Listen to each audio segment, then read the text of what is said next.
dominated Edmonds Woodway last Friday. Will Kamiak end Cascade's winning streak? Find out next on the TCI Game of the Week. Both 3-0 in their league, both 5-0 overall for the season. The school that's only 4 years old, Kamiak, the Knights, against the perennial powers, the Cascade Bruins. Hi, I'm Rod Belcher reporting from Everett Memorial Stadium, and tonight we've got football weather.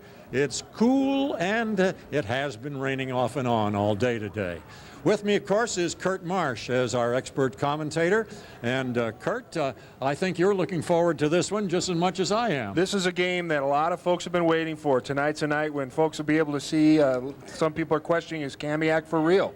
And Cascade is definitely the test in this league to find out who can play and who can't.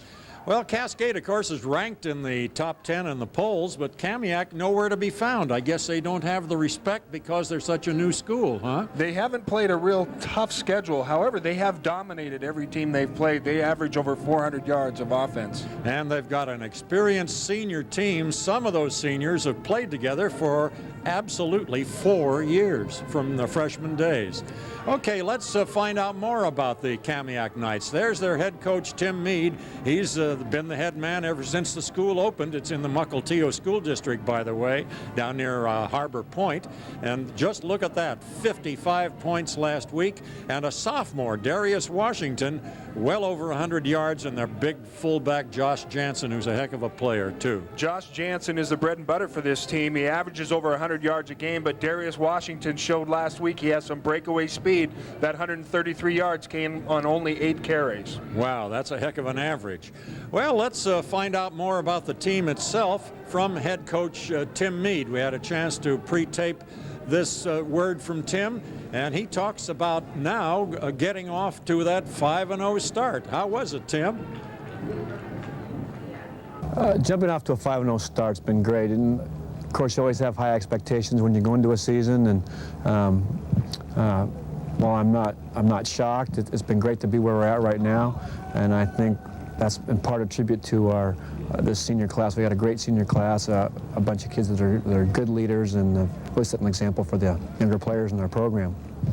Well, you know, we have a number of kids that are really doing a great job. There's 3 Joshes.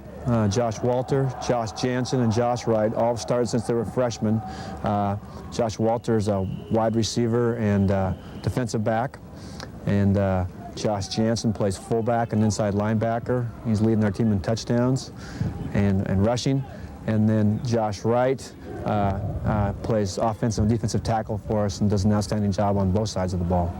A couple other seniors are doing a really nice job for us are Andy Wheat, a wide receiver, and Chris Larder, who plays outside linebacker. I need to mention Nick Fletcher, our quarterback, who's thrown for almost 800 yards in 5 games and has done a really nice job. Obviously, if you look at the league record and what Cascade's done over the years, that's been a tough thing to do, to beat the Bruins at home or away. What we're going to have to do is continue to have the offensive success that we've had against a defense that's probably, undoubtedly the best defense we've played so far. And we must improve defensively ourselves this week in order to compete. We cannot continue to give up the rushing yards we're giving up and continue to let people stay in drives. We've got to get people out of drives, get the ball back, and maintain field position. There's another coach talking about field position, Kurt. We mentioned that a lot ourselves. And Tim Mead kind of covered this whole team for us, didn't he? There's a lot of history there. 4 years, guys have played a lot for him in those 4 years. And we'll remember the 3 Joshes, and I think that Josh Wright's about size you are, Kurt. He's 6'6", 297 pounds. Well, thanks for being so generous. I'm not quite that light. Well, there was a time. All right, let's turn our attention to Cascade. Terry Ennis, of course, just keeps rolling right along, and everybody expects him to win every game. Well, one of these times, you never know. Kamiak's going to test him tonight, and he apparently had a little trouble with Edmonds Woodway last week and had to go to the passing game. Well, Terry Ennis felt like his team wasn't as physical as he likes. He's looking for more physical play this evening. There's the 2 leaders there for this offensive Cascade, Rob Pugmire who had some success last week throwing 109 yards. They're fortunate it's his second year starting, and they can count on him to complete some passes. Billy Ward has been the leader all year, offensively and defensively, and you see last week he maintained that with 152 yards rushing. And I'd like to mention a little guy. In fact, Cascade's got some little people this year. One of them is Prieto, who plays kind of an outside linebacker or defensive end. He plays all over the place, and he's only 140 pounds or so. I'm wondering what it's going to be like. He's going to tackle Jansen, some of these big people. Well, you know he won't back down. He'll be sticking his head in there. He's one of the inspirational leaders as well as the physical leaders, despite his lack of size on this Cascade Bruin defense. He's one of the top 5 wrestlers in his weight class in the state, and that's just a testimony some more to his toughness. Keep looking for number 21. He's little, but oh my. All right, we've kind of covered the teams. Now it's time for us to go to work, Kurt, and I'm looking forward to it, as I've said. We'll be up in the booth in just a moment to bring you the opening kickoff and all the play-by-play action. So hang with us for TCI's Game of the Week. Won the coin toss and deferred, so Kamiak will receive to open the ball game. And let's see some of the people who make these teams go. Here's the Kamiak season leaders, Kurt. Well, we take a look at Fletcher has 81 attempts, 46 completions. Kamiak is going to throw 30% of the time, at least they have in their first 5 ball games. Fletcher's averaging over 160 yards a game passing. You see his main threat there, Walter and Wheat, and then Jansen, the running back, who gets most of their yards. And taking a look at Cascade's leaders, if we can. In the meantime, we're getting ready for Chris Smoke to kick off. And back deep are Washington, number 19, and 16 is Walter. We'll pick up on Cascade's leaders in a minute and also try to give you the game officials. But here is Smoke ready to kick off. And again, we have Washington and Walter back deep, and they're both good ones.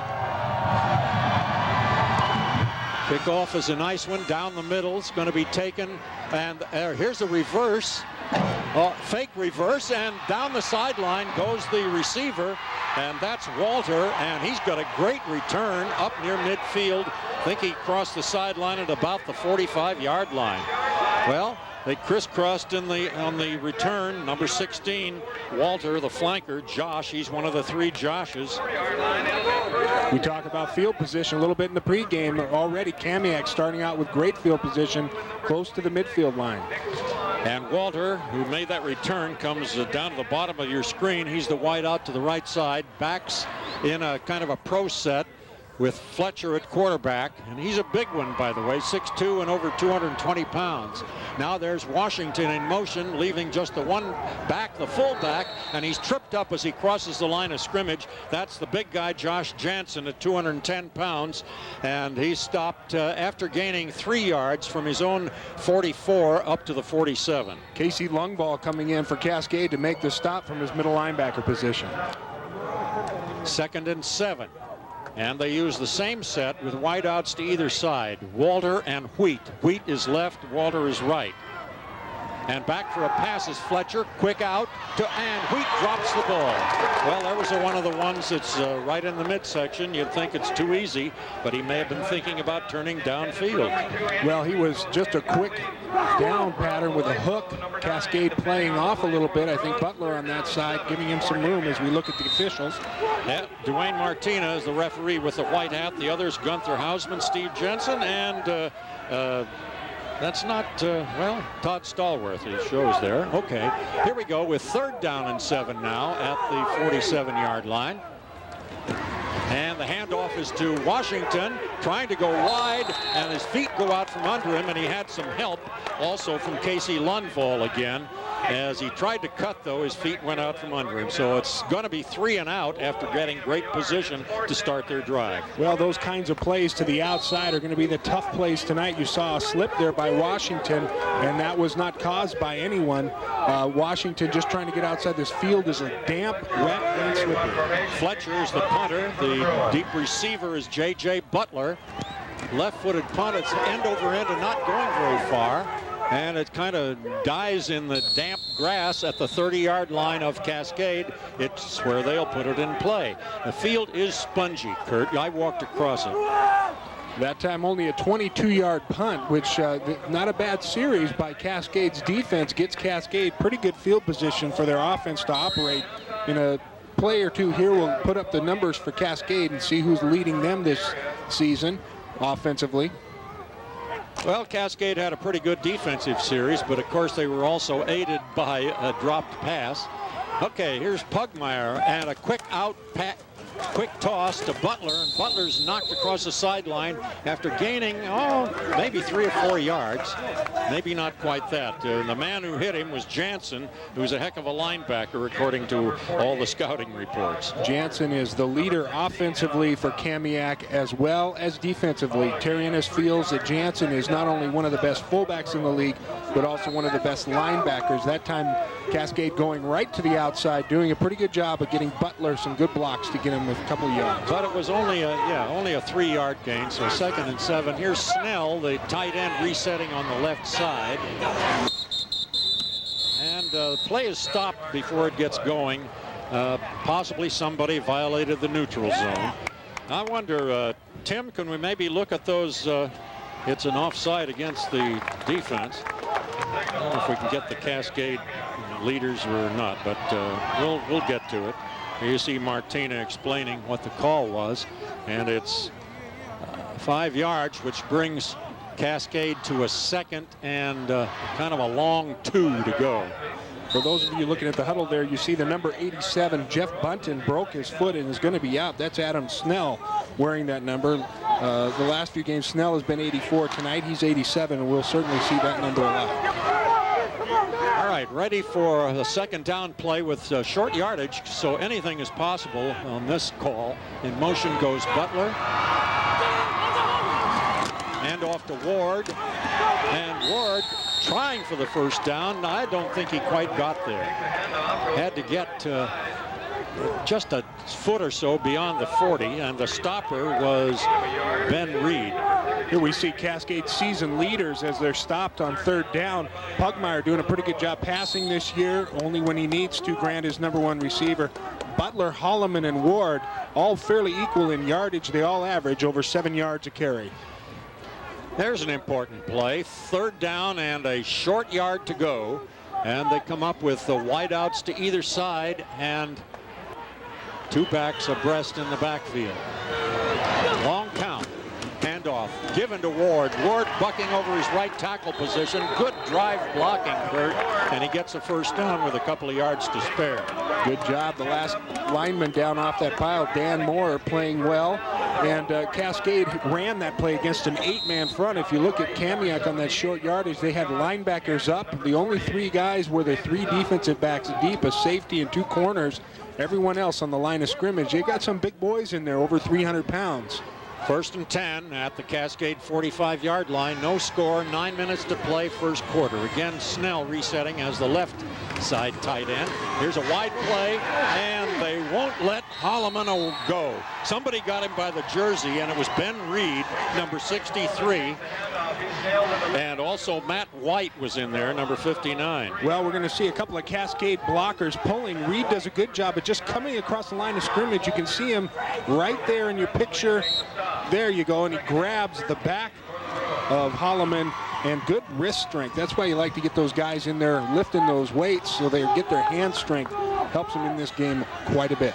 A stocky linebacker is Ben Reed, and here's the next play with Pugmire wanting to pass, may run, he's tripped, 2nd man puts him down, and it's going to be a loss on the play.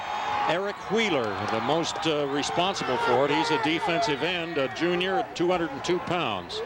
Jansen in there to chase Pugmire out of the pocket. Wheeler does the job finishing it up, getting that sack. Big series for Kamiak.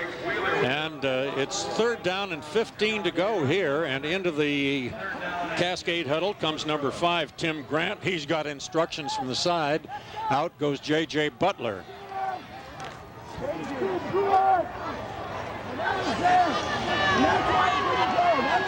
Okay, Grant comes as a way wide flanker to the left side. Back for a straight drop, and that pass goes to Grant, and he's got it. Apparently absolutely a good catch, and it's right at the first down yardstick. And it's waved on as a first down by the officials. Boy, that was close, though. Grant gets out wide. The Kamiak playing at cover 3, only 3 deep. Grant gets in between the corner and the safety. The pass is right on the money, right where he needs to put it. Pugmire, a pitcher in baseball, shows his accuracy on that one. Well, that was knee-high on the outside corner. 1st and 10 inside the Kamiak 45. Still no score in the game. And here's a handoff to Butler. Big hole. Breaking a tackle. Cutting into the open. Now turns on the speed. Walters after him. Gets him down around the 20-yard line. Maybe inside it. Boy, a couple of great things on that play, Rod. Some good blocking right at the point of attack, then some good downfield blocking. But most of it was Butler keeping his feet driving. You see the pulling guards here, Bissell there in front, and Butler stops, reads his field, and then just explodes through the blockers and past the tacklers there. Little nifty running to get out of that one tackle. 29 yards on that play. It was 16, Josh Walter, who saved the bacon of Kamiak on the tackle. All right, here's the 1st and 10 play from the 16-yard line. Make it the 17 to be accurate. And there's Billy Ward, and nowhere to go. Boy, that was a good left side defensive line surge by Kamiak. Again, the first couple guys there, number 63, Reed was there, the big number 68, Garrett, and then finishing it off, Jansen. Talking about big, Garrett at number 68, 6'6", and 312 pounds. They're tough to run inside on. They've got 2 big guys anchored right in the middle, and they're pretty agile players. They're going to try and force Cascade to the outside on this wet turf. Butler comes out, 2 wideouts, one to either side, Gaffney and Grant. This is 2nd down and 10. Pugmire straight drop back to pass. Throws, got a man. Holloman makes a great catch, and he's down at the 1-yard line. How about that one, Kurt? Well, right from the start, excellent protection up front. Pugmire back there, got to stand back there all day. You're going to see it right here. Just a 5-step drop. He's back in the pocket. Look at how much time he's got and how much vision he's got. Nice strike just over the shoulder of Holloman. Holloman stretches out for it, almost got into the end zone. 15-yard pass play, just beautifully executed by the entire team. So now it's 1st and goal at the 1. Obviously a great opportunity for Cascade. And there you get a look at those troops in the front line. Snell resets to make the strength go to the right side. Here comes a pitch to the right side and a great trip-up tackle by Larter, Chris Larter, number 42, and Holloman couldn't get there. Larter, I think reading that play, can tell by the alignment of the Cascade, they like to pitch out that play quick there down by the goal line, just shooting across the line of scrimmage, getting some penetration and tripping up the running back. Cascade, what a scary thought, a Cascade team that can throw. Now we got 3 backs in the backfield. The handoff to Billy Ward, and he powers into the end zone. Boy, talk about your straight-ahead drive blocking, Kurt. That was it again. Well, we've talked about the diversity of Cascade being able to run inside and run outside. Now we get to throw in the mix the ability to throw the pass, a play-action pass off those runs, and boy, that is a knockout punch. They used all 3 of those on that drive. Pugmire threw 3 touchdown passes last week, and this was close. Got him down to the 1-yard line, and should have been easy to score from there, and sure enough, it was fairly easy. This is Smoke to kick the extra point. Oh, he slipped, but he got enough into it, and it's down the middle to make the score 7-0. That was quite a drive, Kurt. That was an 11-play drive, 70 yards, started on their 30-yard line after that short punt, and Cascade emphasized that this is their home field by taking their first drive and putting some points on the board. You know, kind of a worrisome thing there on Smoke's extra point kick, Kurt. His plant foot really went out from under him on the kick, and that could be a problem as the game wears on, and it's getting torn up a little bit in the middle of the field right now. But he gets a good kickoff away again. It's going to be taken by Walter at the 8-yard line. Again, fake, same fake on the crisscross. This time it doesn't hurt you so much. And he's knocked across the sideline between the 15 and the 20, I believe, by Jose Prieto. There's a little guy we talked about, and Briel Loizo, number 9, was there as well. Loizo that time doing a good job of keeping the number 16 Walter bracketed in, and then Prieto closing from the inside towards the outside. They were able to sandwich him and keep him from the big game. Okay, they set up with a pro set, wideouts to either side here. Momentary delay while they get the yardsticks on the sideline figured out. And a quick pass that's incomplete to Wheat, the flanker, who's number 2, kind of a tall and skinny kid at 6'2" and 162 pounds, but he's one of the experienced seniors. Wheat has caught 11 balls this year for over 100 yards. He's got an 11-yard average. Twice tonight the ball has been close. Once it was just a drop, and the other one was a little more difficult, but still Kamiak has yet to complete their first pass. 2nd and 10 at the 17-yard line. And off to the big fullback, and Jansen's got a first down and more. He explodes off the left side of his own line with good blocking, and he's up across the 30, I believe. Depends on the exact spot. Just a veer dive off the outside. He sees it's designed to go a little bit inside. He sees a hole outside. He has the speed. He runs a 4.7, 4.8, which is pretty good for a guy that size, before Lundvall's able to bring him down deep in the Cascade defensive backfield. A 15-yard advance. Now here's a wide play, and carrying the ball is Washington, and he kind of hurdles the tackler, and he's up for about a 15-yard gain near the 50. Terry Ennis is not going to be happy on that play.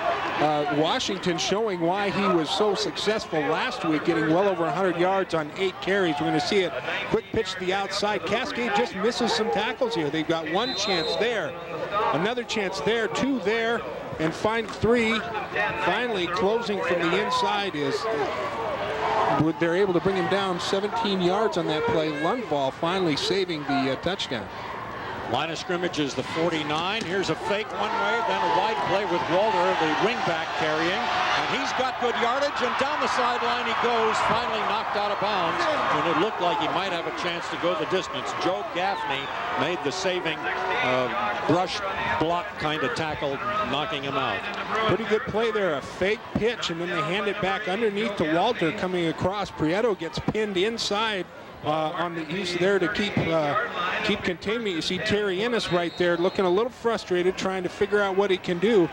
Cascade just not getting in the right spots, not wrapping up the tackles when they have the opportunity. That was a 14-yard pickup. They're knocking it off in big chunks here, but it's still 7-0 Cascade with 4 minutes plus to play in the first quarter. Long count by Fletcher. Now Nick gives it off, and carrying the ball is Josh Jansen, and he is down for another big chunk of yardage inside the 20. Be a first down with plenty to spare. Not a fancy play. As we look at it again here, we're going to see the right guard pull. It's a trap. Right up the middle goes Jansen. Once he gets up in there, he gets ahead of steam. He's tough to bring down. Gets another 5 yards after Gaffney hit him. Well, Jansen is 6'1" and 210 pounds, and a great two-way player. See what they do on a 1st and 10 here at the 18-yard line of Cascade. Back to pass Fletcher. There's a flag. He throws incomplete. A quick out to the sideline toward Walter. Walter goes incomplete. A penalty marker on the play. He had some sort of illegal motion on Kamiak before the ball was snapped. It's an automatic 5-yarder for him. In other words, Cascade doesn't have an opportunity to even turn down the penalty, right? If I say right, will you promise not to argue with me? No, God, no. Well, you say it's, before the snap. Apparently. Yeah. I think that Cascade probably has an opportunity, but they're not going to. Kamiak knocking on the door here inside Cascade's 20-yard line with first down. Now they're just outside the 20. But this is the best drive I've seen against the Cascade Bruins all year. This time they line up in the I formation. Fletcher, the quarterback. Washington on the wide play. They string it out, knock him down for very little gain, if any. And the first player there was Corey Ackles, number 42, who's the safety. Corey Ackles does a good job of coming out. He's got Josh Wright, the 6'6", 297-pounder, coming out pulling. You see him there in the huddle. He just dwarfs the rest of the players.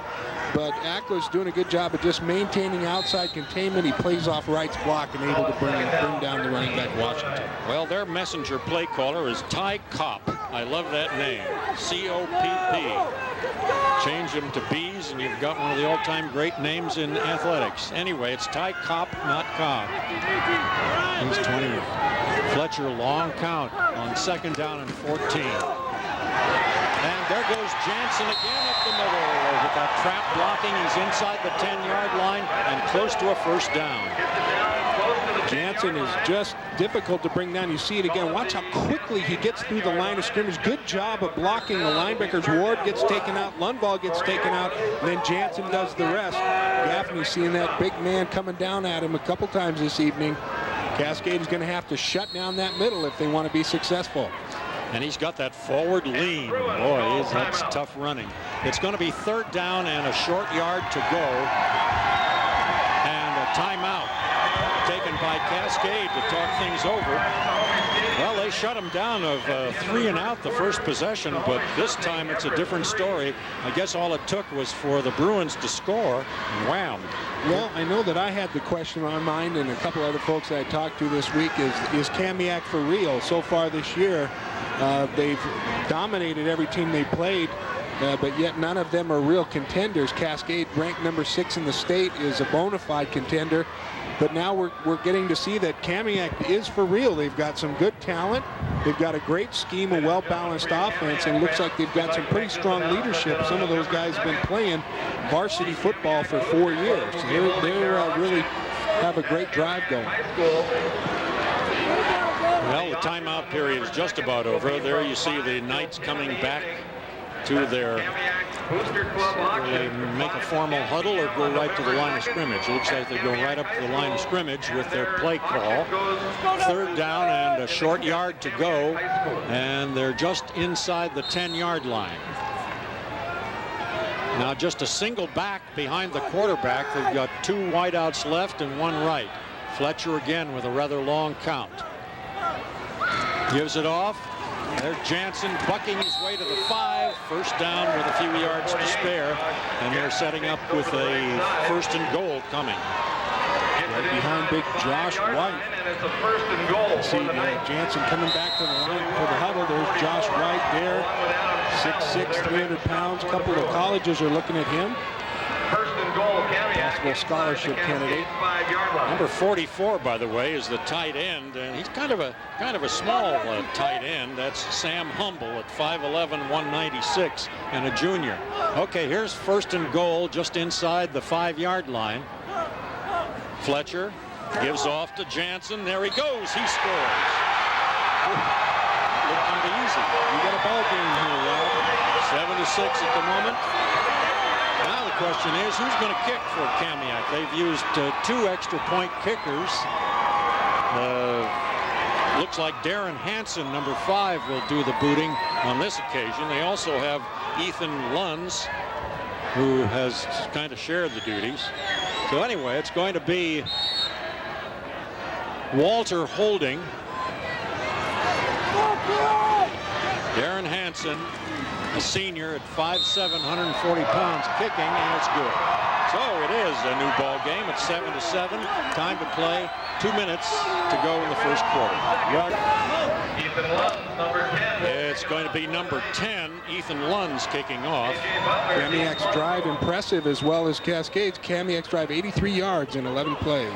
It's a high, fairly short kick. It's going to be taken, picked up. And they're going to say that he was down. His knee was down at the same time. That's Mario Anderson, number 25, who had a little trouble handling it. Picked it up when he was on his knee, apparently. There he comes off the field, kind of shaking his head. Knows that he can do better than that. It'll be 1st and 10 for the Bruins.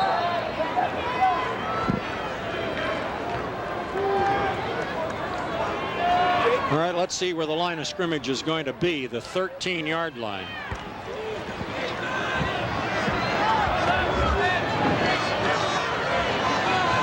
Pugmire cooks up. There's the tight end Snell resetting. And here comes Butler. Butler breaking into the secondary. He's got a couple of people to beat, and he couldn't beat him, but a big game. There's a lot of ground offense in this ball game tonight. Butler with that quickness, stopped by Ty Cobb. We're going to see this play again. Butler, even though the ground is wet, you see him there following the pole. Even Pugmire's out there blocking for him. This is what Butler does so well. He sees the field, cuts back against the grain, looking for that one little sliver of daylight.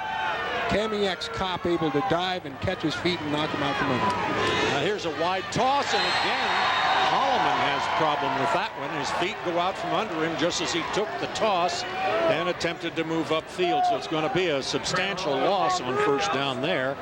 4 yards from the 31 back to the 27. To stop that outside play, Kamiak has got their guys coming across the line of scrimmage, not just waiting for those outside tosses to come to him, but actually attacking them, forcing Holloman to have to make a decision and a cut as soon as he gets the ball. And on this surface, that's going to be trouble for him. Gaffney came in to replace Snell. Don't know if that indicates a pass is coming. Could. There's Butler going in motion. Pugmire with the fake, rolling out left, wants to throw. Oh, what a hit and what a catch to hang on for a substantial gain up to the 36-yard line, but still way short of a first down. Again, excellent protection, a play action up the middle. You roll to the left. Pugmire doing a good job of firing that ball to Holloman. Even though he's running to his left, the right-handed quarterback, that's not an easy throw, but he throws another strike. Well, it's a critical distance to go here on third down. Third and about 6. Just past the 35-yard line. Well, may not get a playoff here. It's 7 seconds and counting. And Cascade took it to those nice, beautiful white uniforms of Kamiak are getting very muddy. And here's that critical third down and 6 play coming up here for the Bruins.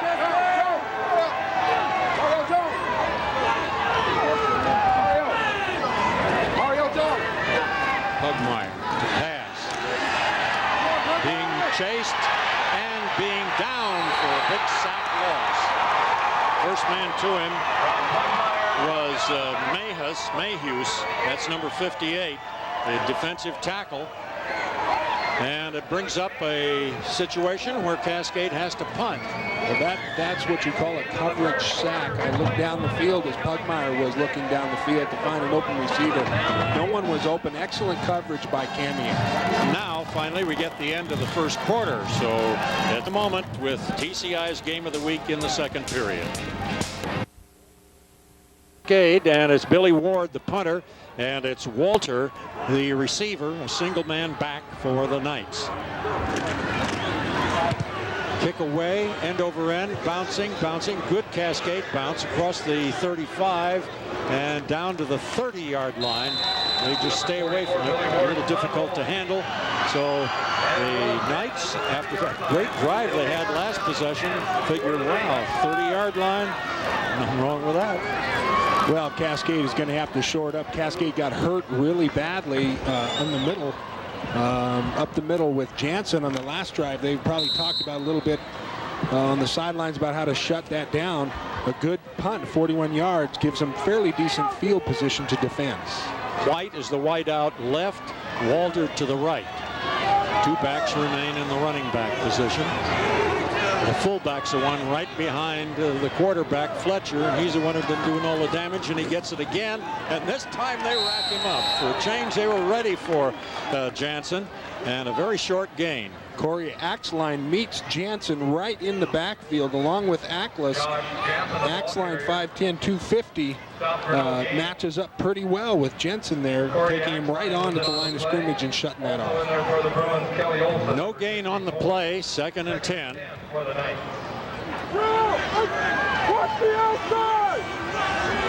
man on the end closest to you there is 44, the tight end, Sam Humble. Fletcher, the big quarterback at 6'2" and 220-something pounds. Back to pass. Fires, got Wheat, and a possible first down. It's right at the forward yardstick. So after some unsuccessful passes, they finally connect on one. Well, Kamiak has pretty good pass completion. They've thrown 81 times, completed 46. That's just under 60%. So they're gonna, if they keep firing, they're gonna complete one. That was Wheat, who redeemed himself, catching one that was right in his hands. He dropped one a little bit earlier. Holloman finally on the stop. It's at the 41-yard line, 1st and 10. Only one running back remaining. That's the fullback Jansen. And he gives off on a semi-delay. And look at Jansen keep those legs driving. He's got a gain of at least 6 yards, maybe a bit more. Axline met him again. We'll see the replay. Axline hits him at the line of scrimmage, but Jackson, as he comes through the line, boom, he gets hit right there. But then he drags Axline another 7 yards before he's finally brought down. That really takes gang tackling to bring the big guy down. It's a short 3 yards to go on 2nd down here. Wheat is the wide out left. He's at the very bottom corner of your screen. Fletcher waiting, finally gets it, gives off to the fullback Jansen. 1st down, got another 5 or 6 yards on that carry. Talk about your smash mouth football. That's it when Jansen is the guy. And Kelly Olson, who's fairly big for Cascade, makes a stop. He's 5'10", 190. Well, this was what concerned Terry Ennis. You know, a night like tonight, they have success running up the middle. That doesn't take great footing to do that. They've just up front, Cascade has got to dig in. And there he goes again, this time veering off right guard. Hit at the line of scrimmage, but still manages to make a couple of yards. That's the other thing right there, Rod, that we saw Cascade do. Dan Moore hitting Jansen first, and then 3 or 4 other guys coming in finally with Ackles cleaning up. But Cascade is going to have to gang tackle this guy. They're going to have to flow to the ball, get there quick, and no one take for granted that the first guy is going to bring Jansen down. 7-7 is the score early in the 2nd quarter. 2nd and almost 7 to go. Straight drop back. Now he wants to fire. Got a man, Wheat. And they call it, they say he trapped it. Wheat doesn't think so, but the ball definitely scooped into his hands, and it's an incomplete pass. Close call there. The ball looked like it bounced off the ground there before Wheat had possession of it. It was just a good effort for Fletcher to get the ball up. Bunton in there on him first. Excuse me, not Bunton, but Snell in there on him first. And Fletcher forced out of the pocket. Had to throw off his back foot and wasn't able to get the ball downfield. Wheat was wide open. 3rd down and 7. Roll out for a potential pass or run. Fletcher fires it and incomplete. Well, he was just off target that time, evidently meaning it for Wheat down the sideline, but it brings up 4th down. They're not close enough to go for it or try a field goal or anything. They're clear out at the 43-yard line. So dropping back to punt will be their fullback. Fletcher, I beg your pardon, the quarterback Fletcher, and it's going to be J.J. Butler as the receiver. Well, the kick is a squibber kind of down along the ground and rolls dead inside the 20 at about the 18-yard line. So that leaves Cascade with a long field to go here, 2nd quarter, with 8 minutes and 42 seconds to go in the period. Still 7-7. Both teams are used to scoring a lot of points in the 1st quarter. And looking through the stats, Kamiak, who's from Mukilteo and not Mill Creek, I made that mistake earlier, has been good at scoring in the 1st quarter. Both teams only 7 points each in the 1st quarter, and nothing so far in the 2nd quarter. Neither team's offense has been able to get off track.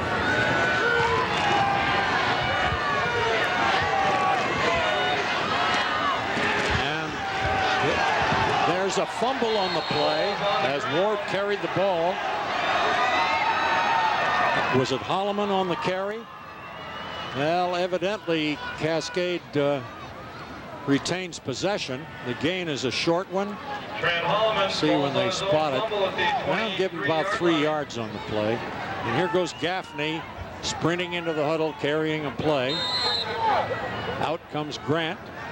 These type of games with talented teams, it may come down to who makes the most mistakes as to who will end up being defeated.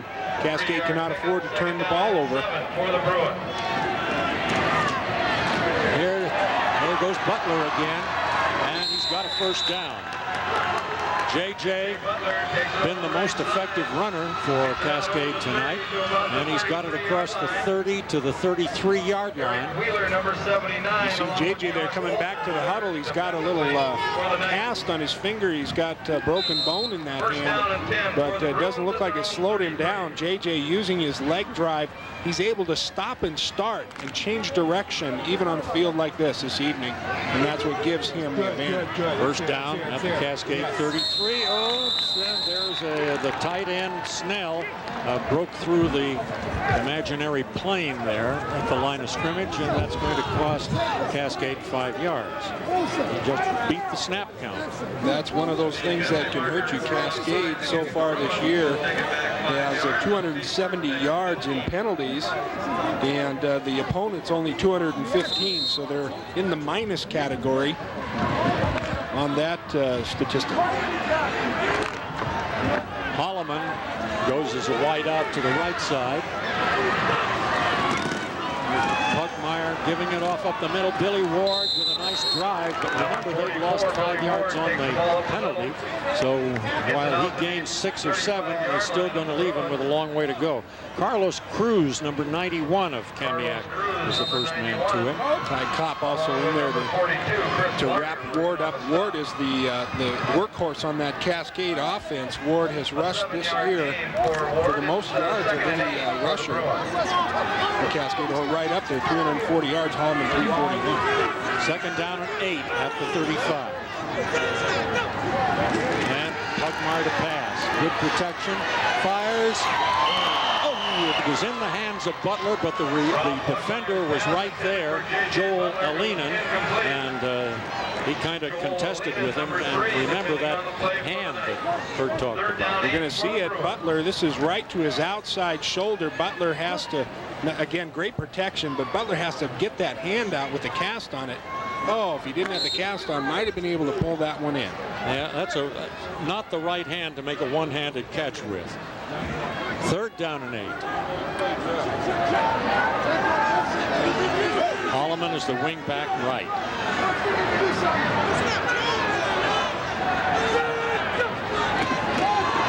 Drop back, quick out, and on the ground as he receives the ball is receiver Gaffney.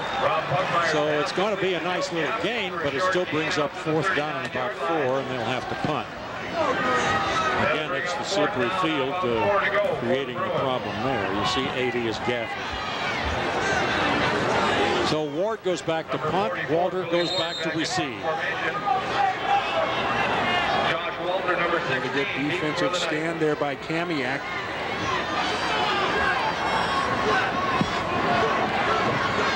Good snap. Plenty of time to get the punt away. Nice punt, too. And a fair catch called for by Walter between the 30 and the 35. Let's call it the 32 in Kamiak territory. So this is approximately the same place they began their last possession. Pretty even ball game thus far. Cascade goes down on their first possession, scores. Kamiak comes right back with a 83-yard drive in 11 plays to score, and now they've just been trading punts since then.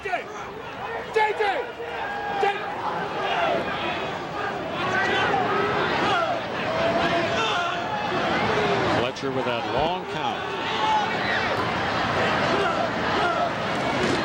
And the give to the tailback, and I'm not sure who that was. Might have been Washington. At least he didn't get very far. That was number 19, Darius Washington, on the carry.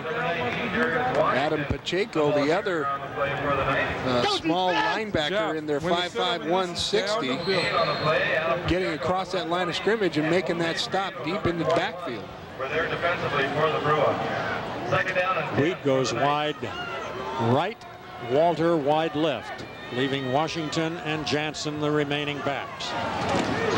And there's a quick pass to Wheat. Wheat's got it for a short gain.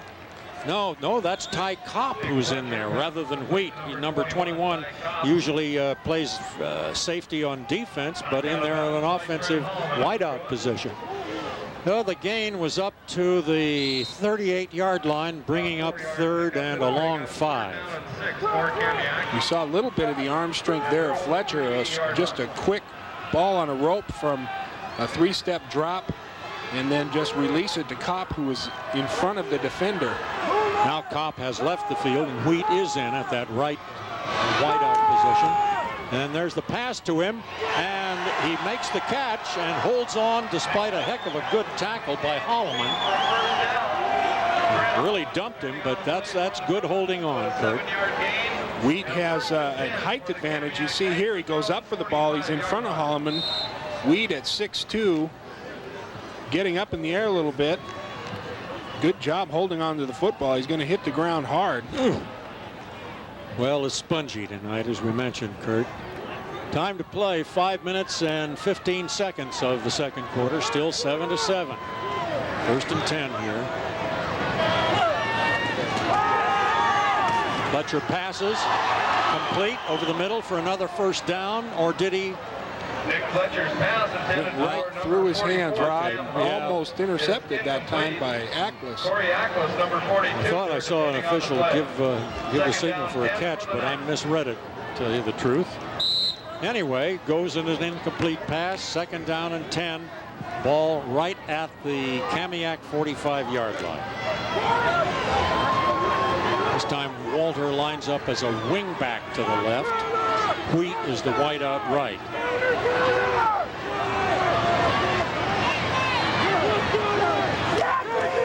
There's a reverse to Walter.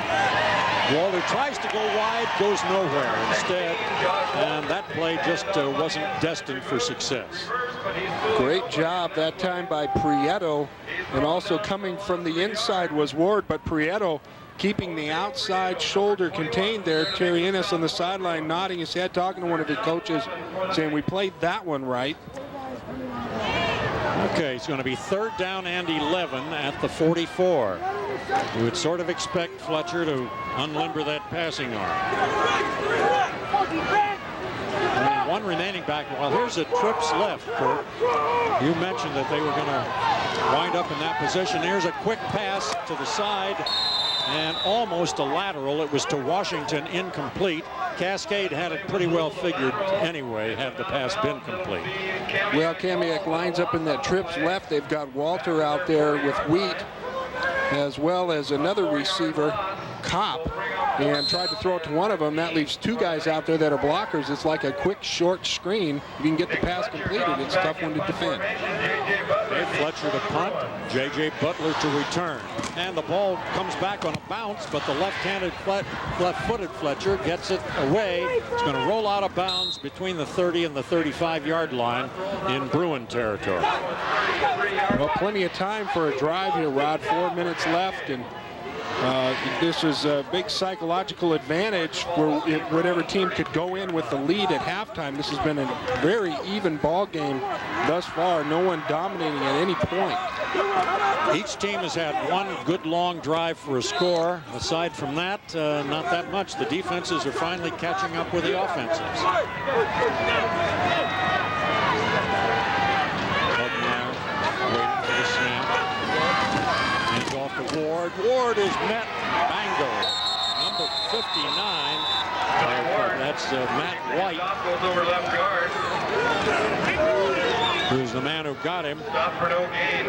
No gain on that play when it looked like a little hole, but the linebacker just really filled. See Ward there kind of scratching his head a little bit, saying who was supposed to block him. Someone just missing their block, leaving him right there, White that is, to make the stop uncontested.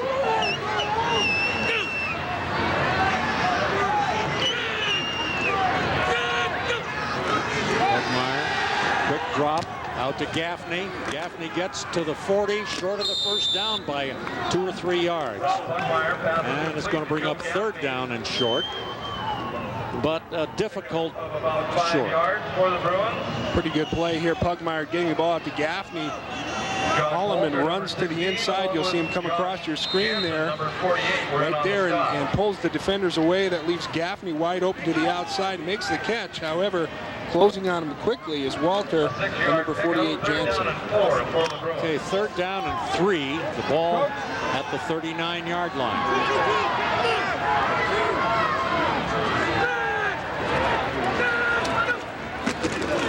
There's the fullback, Ward. He only gets a yard at most. Nothing there. Oh boy, that fullback play on the trap by Cascade that has brought them so many yards over the years just did not open up on that play when they needed the 3+ yards. Well, it didn't open up because the defensive line there for Kamiak, number 63 in particular, Reed, was closing down on a stunt coming down across the face of the guy who was supposed to block and was able to close that off. Okay, Josh Walter, one of the 3 big Joshes for Kamiak, that is, goes back to return the punt of Billy Ward.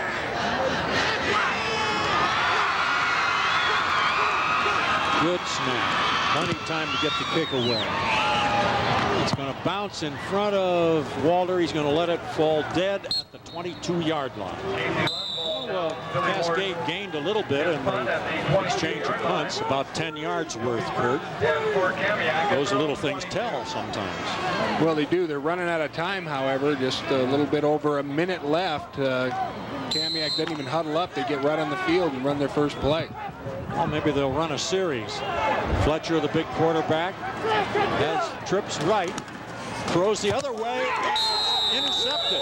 intercepted by number 9 of Cascade.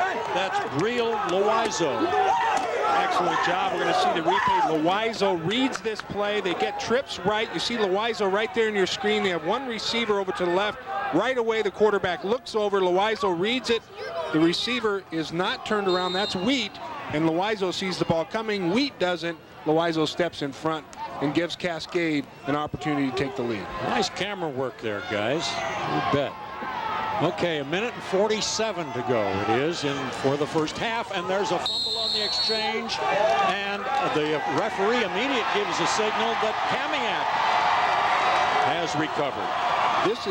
Is this an even ball game or what? We have one long drive for a touchdown by Cascade. Kamiak comes back, long drive the other way, right following that one, and then they trade punts, and pretty soon Cascade gets a turnover, and right away Kamiak gets one back. And Kamiak has 1:40 to go in the half to see if they can score. Other side. Flubbed opportunity by Cascade there on the first down mishandling between the center and quarterback. You got wideouts to either side for the Knights. And the fullback up the middle. There goes Jansen. He's a quick into that line of scrimmage, Kurt. And he's got about 8 yards. Stopped by Corey Ackles. Jansen just coming off the right guard and center, double teaming down on the nose guard. The nose guard for Cascade is Adam Pacheco, 5'5", 160 pounds. You've got Adam Pacheco in there trying to take up that middle. A couple of big linemen just crushing him. Pacheco's heart is huge, but you got to have a little bit of an anchor too. Actually, he's only about a yard to go for the first down here, and Fletcher's going to pass, and he's going to go for it all. It's well defended by Holloman, and it's out of bounds anyway. Incomplete. Holloman doing a good job of running step for step. That time with Walter. Walter, another favorite of Fletcher. All right, we'll take a quick break here with the score tied 7-7 second quarter. Hey, well, that man right there, 48, Jansen, just broke off right tackle, veered to the outside, and went for a first down across midfield to the Cascade 48-yard line. That was a 17-yard run. Ladies and gentlemen. Timeout called by Kamiak. There's only 1 minute left in the ball game. Certainly with first down, they've got plenty of time to mount a drive. for a touchdown. Yeah, well, of course, both these teams can look forward to the second half. Incidentally, you remember that Cascade kicked off to start the game, so they'll get the ball at the outset of the second half. You can tell we're in football weather here, Rod. You see the breath rising above and the steam coming off. It's a little chilly out there tonight. Yeah, it makes us feel better up here in our enclosed booth, doesn't it, Kurt? It does. It's we're not wet and dirty and cold. Certainly not cold. All right, after the timeout, Kamiak comes up with a 1st and 10 at the Cascade 48-yard line. They send 2 wideouts to the left side. That's Wheat and Walter. 1 to the right as well. Looks like they got kind of a double slot formation. And here's the quick lateral, and Wheat wants to throw the ball downfield, and he throws it not accurately, intending it for Walter. He didn't have enough time to throw it downfield. Walter possibly could have been open. Corey Ackles on the coverage. However, Loizo was right out there with Wheat to put some pressure on, not give him enough time to get that ball off. Well, it's not an unknown play to throw the wide, slightly backwards pass, which makes the man who receives it still eligible to throw one forward downfield. Anyway, didn't work. 2nd down, 10 yards to go. Didn't take much time on the clock. Fletcher to the right. Got a man, and he drops the ball. Yeah, was that... now that was Josh Jansen, the fullback. Just heard the footsteps of the defender coming. Wasn't able to hold on the ball. Was thinking about running before he got that ball in there. One of the fundamentals of pass receiving. Get that ball first, run then. Well, here's one of those critical 3rd down plays.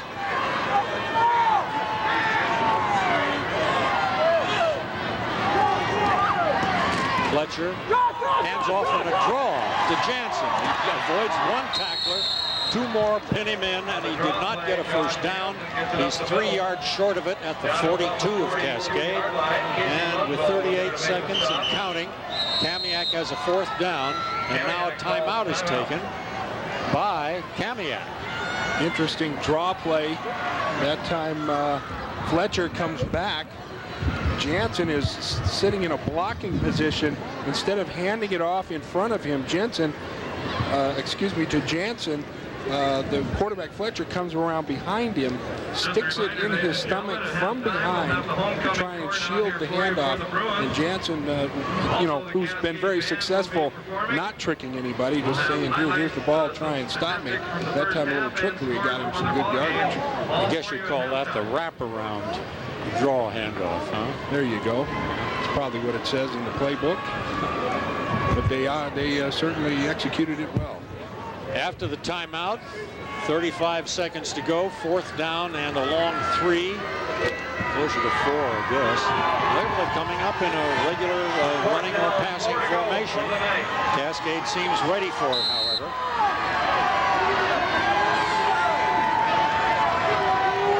Get to the 38 to get their 1st down. As Fletcher back, throws down the middle, incomplete, just a little bit too high for the receiver to handle.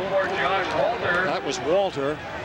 The defender on the play. So, go ahead, Kurt. Doing a pretty good job of getting open, stepping right in front of Ackles. Ackles closing in on him, but Walter, the ball goes right out of his hands.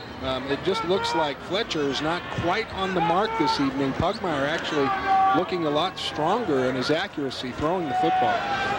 All right, let's see what Cascade does with 31 seconds remaining in the 1st half. 1st and 10 at their own 42-yard line.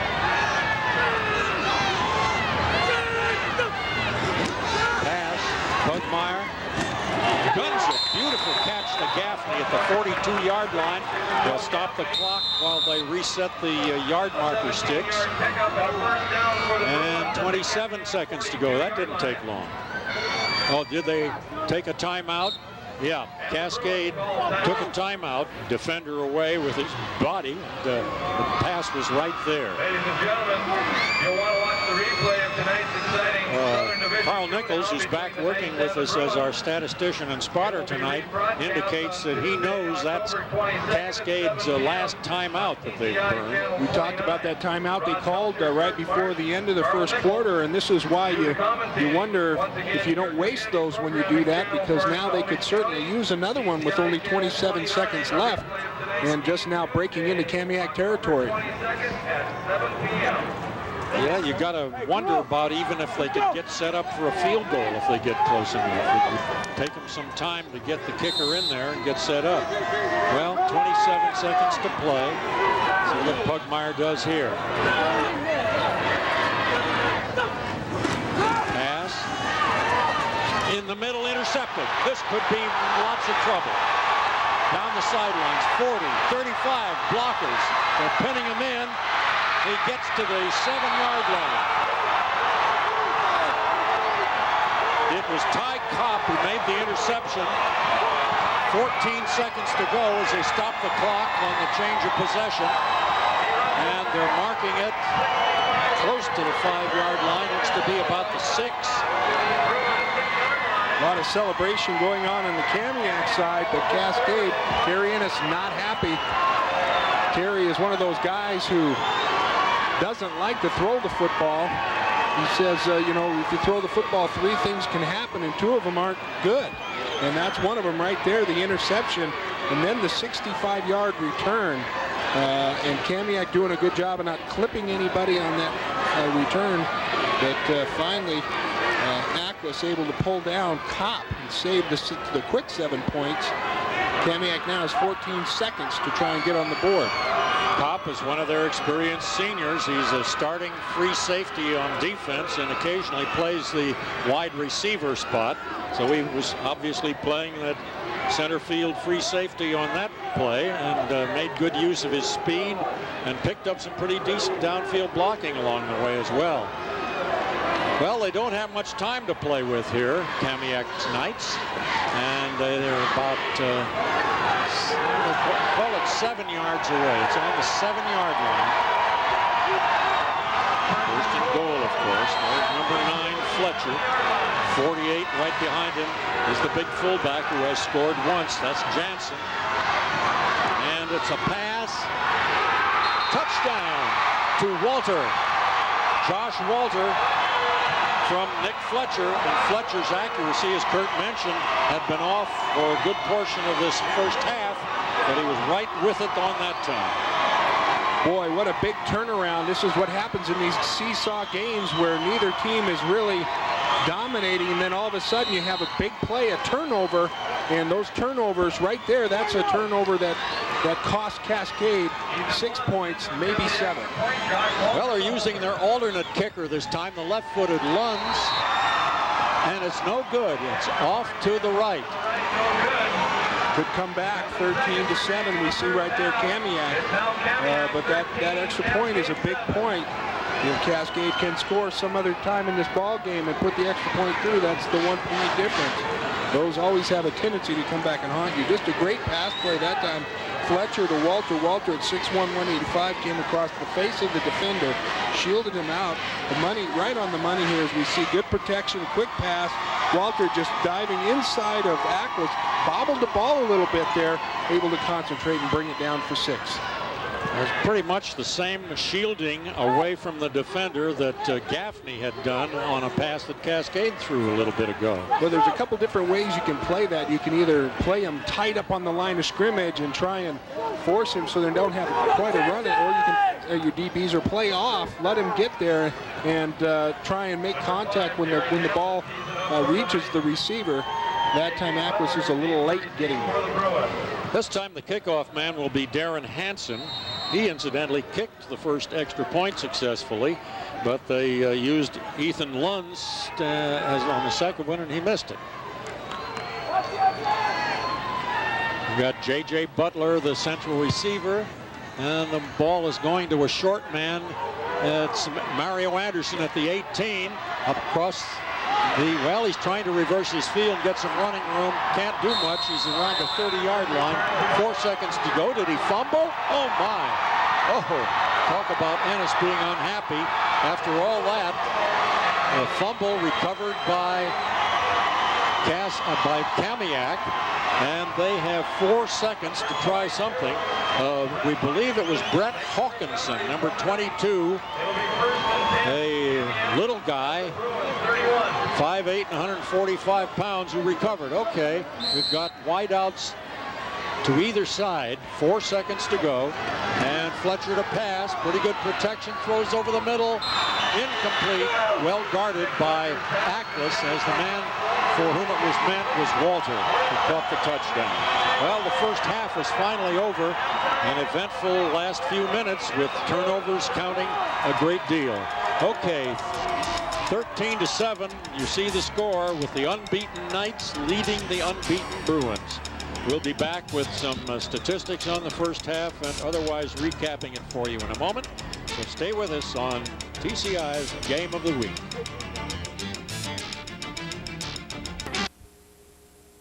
Higher completion percentage. Pugmire is right on the money tonight, 6 of 8 for 66 yards.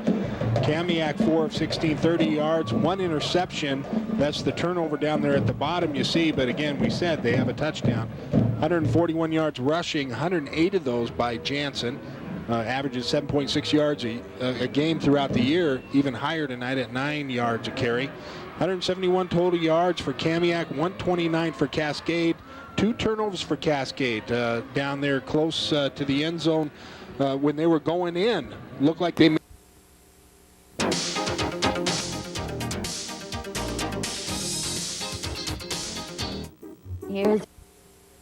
Teams took the field and lined up at the wrong end. The officials are getting them squared away here. Cascade is moving from our left to right as you look at the screen.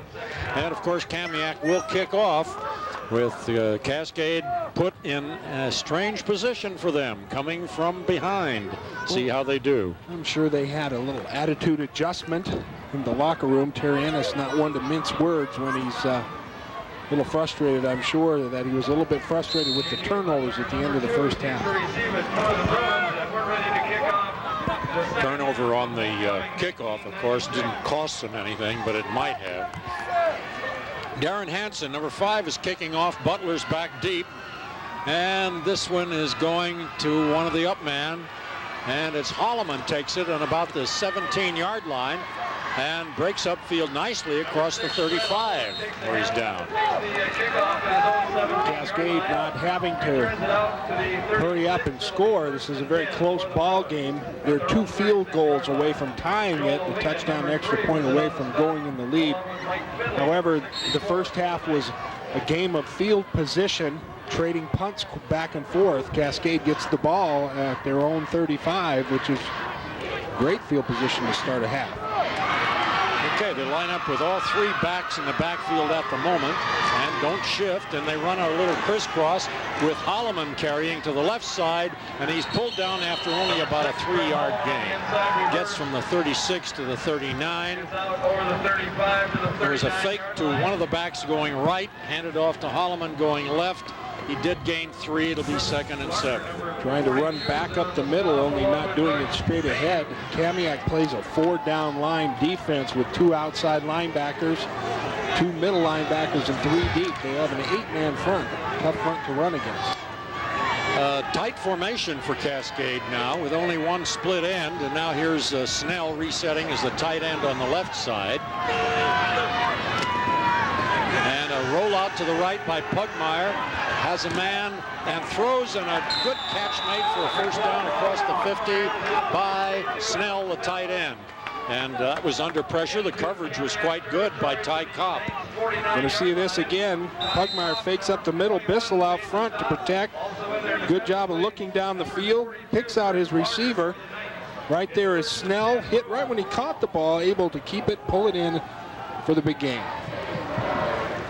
Snell, of course, one of the big guys. He's 6'2.5" and 225. All right, 1st and 10, just across the 50. And there goes J.J. Butler, who's been very effective occasionally tonight, but he really hasn't carried the ball that many times. That's a gain of about 6.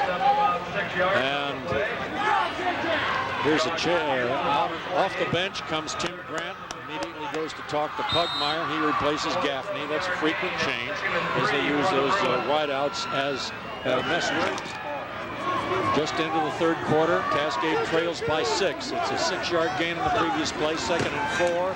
There's the handoff up the middle, goes Billy Ward, and I think he stopped a little bit short of the first down. Up the middle for the Bruins. Cascade going on a quick count that time, trying to catch Kamiak off guard. They have a pretty quick pace going in this drive. Cascade coming out, coming right at Kamiak. A couple of misdirection run plays that time right up the middle, but the front line of Cascade doing a good job blocking, maintaining contact. Third down, about 1.5 yards to go to get the first. They have to get just across the 40-yard line. Here's the power play with Ward, and he's got the first down all right at about the 38 of Kamiak. You see Ward popping up there. He got hit pretty hard on that. Jansen was there first. Wheeler was also there, and then coming in at the last minute to clean him up was Larder. Josh Jansen, number 48 for the night. Pretty good drive going here by the Bruins, and they need one. Split man to the right is Loizo. The rest of the team in tight. Now again, Snell goes to the other side to reset. And here's the handoff, carrying the balls. Butler breaks tackles. The flag goes down, however. He's going to run into the end zone, but it will come back. So, for everything, if you're a Cascade rooter.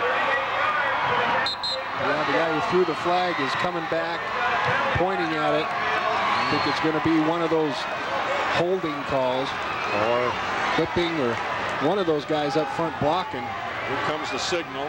Clipping, you bet. You had it. That would have been, oh my, those words, would have been a 38-yard touchdown run by Butler. But again, he shows that ability to pick his spots and to change direction quickly.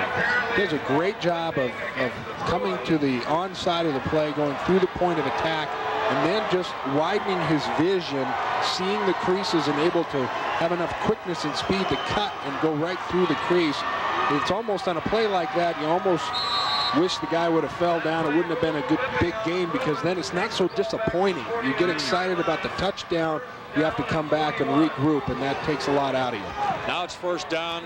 Looks like about 23 or 24 to go for their first down. 3 backs in the backfield. Now they change it and put Holloman as a wingback right, the same side that the tight end was on.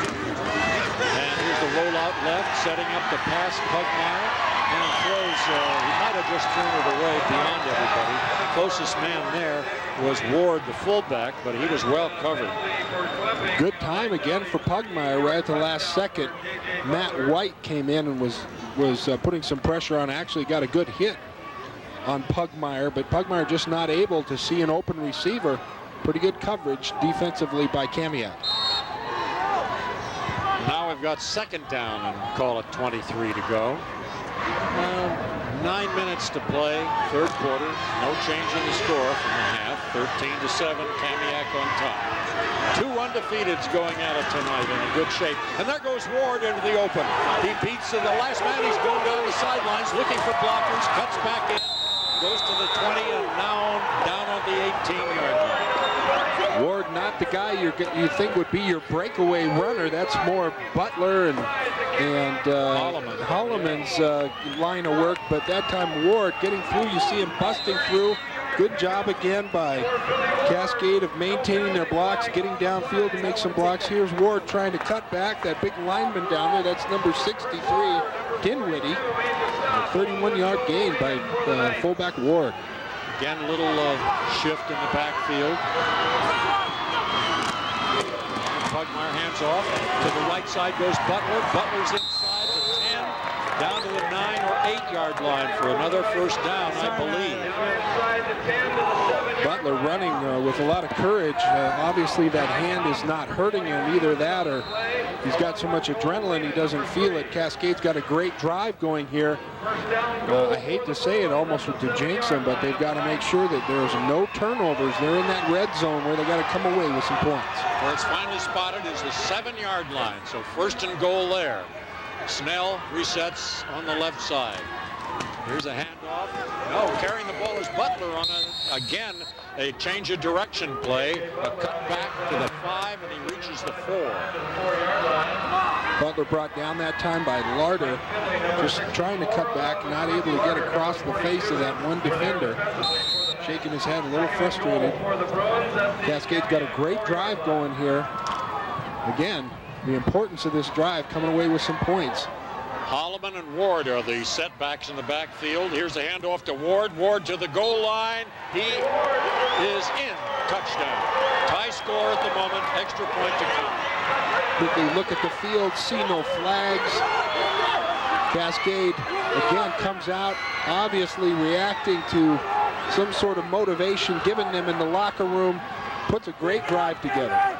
Well, the blocking was superior on that drive, and of course the one pass play helped. Their whole tempo seemed to be picked up on that play, getting to the line of scrimmage and back in the huddle. Chris Smoke, who kicked to one extra point, will try to give his team a 1-point lead. Holder is Kirkpatrick. High snap. The ball's down. The kick is up. The kick is good. And sure enough, Cascade has taken the lead back by one single point. 14-13 with 7:30 to go in the third quarter. Rod, you talked about the offensive line. You see him getting off the ball quick there. Coming off. Great drive. Good leverage. Watch the leg drive. You can see it in there. Everybody's legs are moving. That Kamiak defense is going backwards all the way into the end zone. Incidentally, that was Holloman blocking and doing a heck of a job from the side that time. Okay, let's see if Cascade can hold Kamiak as the Knights will get their first turn in the third quarter. Yeah, that was mostly a fundamental football drive coming down the field to score that time. Well, Terry Ennis, number one, is not a great fan of passing the football. He has had to talk himself into making sure that he keeps that as part of the game plan. You're not going to see a lot of long passes if he doesn't have to after that one interception, I don't think. Smoke will kick. Walter, possibly one of the receivers. Now, goes right through his legs. He's going to have to pick it up back inside the 5, but makes a nice comeback and gets it out to almost the 20-yard line, depending on where he crossed the sideline on the far side of the field. And the man who ran it back, I think, is down at the sideline. There you see him. And they're working on his leg. What do you think about that, Kurt? Well, it's never good to see those guys down. But most of the high school teams have pretty darn good. It looks like a cramp. Looks like I was wondering. to pull out a cramp there. It doesn't look like anything serious. Well, in this cold, damp weather, I guess cramps can occur as well as in hot weather. And I don't know. Well, they make sure that you drink a lot of fluids on the sidelines. It doesn't matter. You get a good sweat going. As you can see the steam coming off of those players out there. They're hot inside those uniforms. So that's one reason you see the big coolers on the sidelines full of sport drink and water. And every time you come out the field, they're always encouraging you to drink more to replenish that. Well, at least the way they're working on his leg, it's not a truly disabling injury. At least you wouldn't think so. High school volleyball, Tuesday, the 29th. Yeah, Snohomish Panthers and Everett Seagulls. The cable cast will come up. More football. 1st and 10 at the 20-yard line. Fletcher, the big quarterback, handing off. And here goes the big fullback, Jansen, going to the outside, breaking through tackles. What a runner he's been tonight. And clear up around the 30, make it the 31-yard line. Well, right there you got to see what makes Jansen so tough. Not only does he have good vision to see the hole, but he's got a burst of speed to get to the outside. And then with that speed comes some strength. As you saw Loizo come up and try and tackle him, Jansen ran right through that tackle. Finally, it took Jose Prieto, the 5'5", 145-pound spark plug on this defense for Cascade, to bring him down.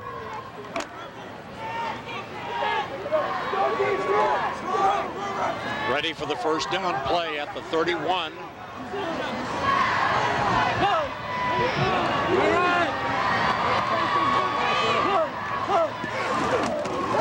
Fake to the fullback. Fletcher throws on the run. Catch is not made. Through the hands of the receiver, Darius Washington, from the backfield. Good protection on that play. Just excellent coverage that time by Trent Holloman.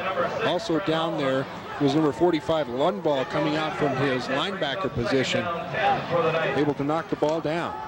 Well, as you mentioned earlier in the halftime stats, individuals, Kurt, Fletcher has not had a great night for passing percentage, but at least he has a touchdown pass. This time he sets up his team with trips right. 2nd and 10. And the handoff on the draw. Jansen this time has a man hanging on for dear life, and he stayed with him and made the tackle for perhaps a yard loss. Boy, that was Prieto. We talked about him in the pregame, and we've seen Jansen run through some tackles, but that time Prieto comes up 5'5", 145, taking on Jansen 6'1", 210, and Prieto, who's one of the top 5 wrestlers in the state, gets him in one of his holds and has a 2-point takedown. We're to the midpoint of the 3rd quarter. 14-13, Cascade leads. Here's a big 3rd down play, 11 to go. Roll out right, runner pass by Fletcher, throws, got a man there, makes the catch on his back for a 1st down. It's Wheat. Well, it's a good thing for Cascade that that ball was thrown low and Wheat had to go down to the ground for it. You'll see it again. Here comes the quarterback, Fletcher, rolling out to the outside. Cascade in chase.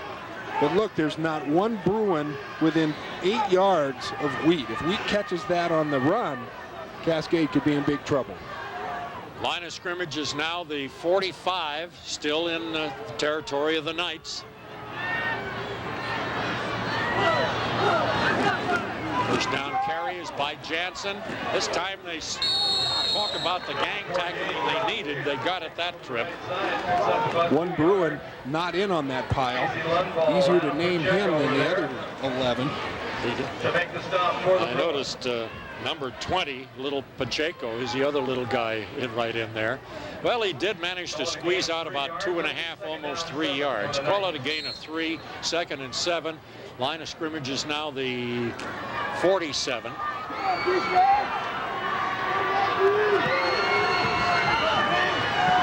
Wideouts to either side and a man in the slot. The one remaining back is the fullback, Jansen. Fake to Jansen, roll out right, Fletcher throws low. He was harried by Prieto as he got it away, and the ball was thrown low, couldn't be handled. Prieto coming from the backside, no one blocked him, he came free. Just couldn't get there quite early enough to make the sack, but was there on the back of the quarterback, Fletcher, quick enough to make Fletcher throw that ball short. Another big pivotal play here, 3rd down and 7 at the Knights' 47-yard line.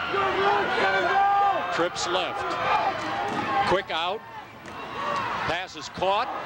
Nice running by Jansen, and he may have the 1st down. He's right at the forward yardstick. Good play call. Excellent job by the other 2 wideouts who are out there in that trip set. Again, we talked about that earlier. That's almost like a short screen pass. You've already got 3 receivers out there. You drop one back, get him the ball. The other 2 go right away and start blocking. Cascade there with that one corner on that side and then the outside linebacker. If the blockers match up, you got some running room. Knows the ball just short of the Cascade 45, 1st and 10.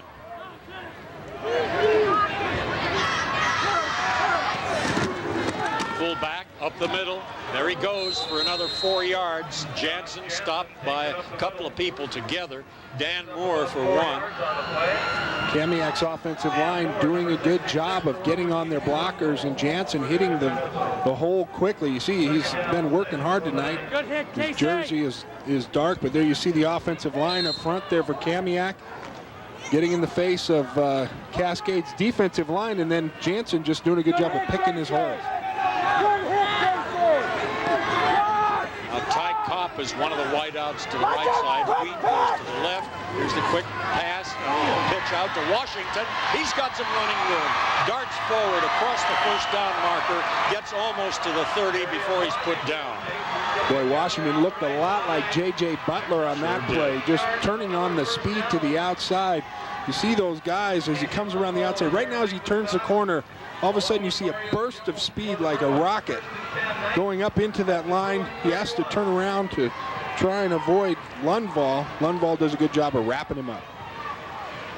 1st and 10 at the 31-yard line of Cascade. Trailing by 1 point, the Knights are on the move. Tight end lines up on the left side.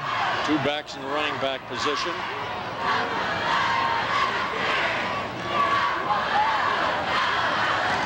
And off fullback. Up the middle he goes, breaking tackles, gets through for a gain of about 7, maybe 8 yards inside the 25. It's a tough drive. They're doing a nice job of it. Boy, a lot of time used up on this drive as well. Only a little bit under 3 minutes left in this quarter. Cascade took up some time on their drive, but Kamiak mounting an excellent drive, coming back, using the run and the passes equally as well. Getting close to getting in that red zone where you want to come away with some points. 2nd and 2 at the 23-yard line. Washington lines up at left half. And there's a keeper by the quarterback that goes nowhere. Might have been dumped for a loss. There you see 21 Prieto getting up, and the submarining underneath is number 64 of Cascade, Kelly Olson, 190-pound junior. Looked like a broken play on that one. Fletcher turning around, looking like he wanted to hand off to someone. Didn't quite look smooth enough. Then trying to turn around and go up the hole. Usually what you tell a quarterback is if the guy misses a handoff, you just run where he was supposed to, but there was nothing there. 3rd down, 2.5 to go.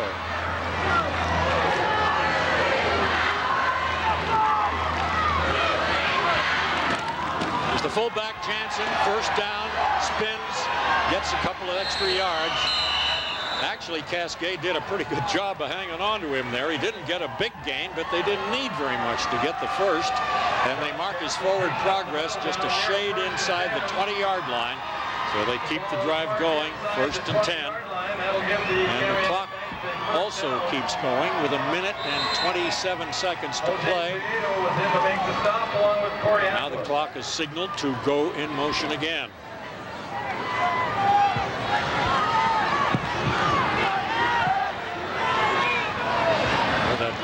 Jansen, I think, is going to have all kinds of carries before the night's over. And here's a pass play, and it's caught inside the 10 for a 1st down.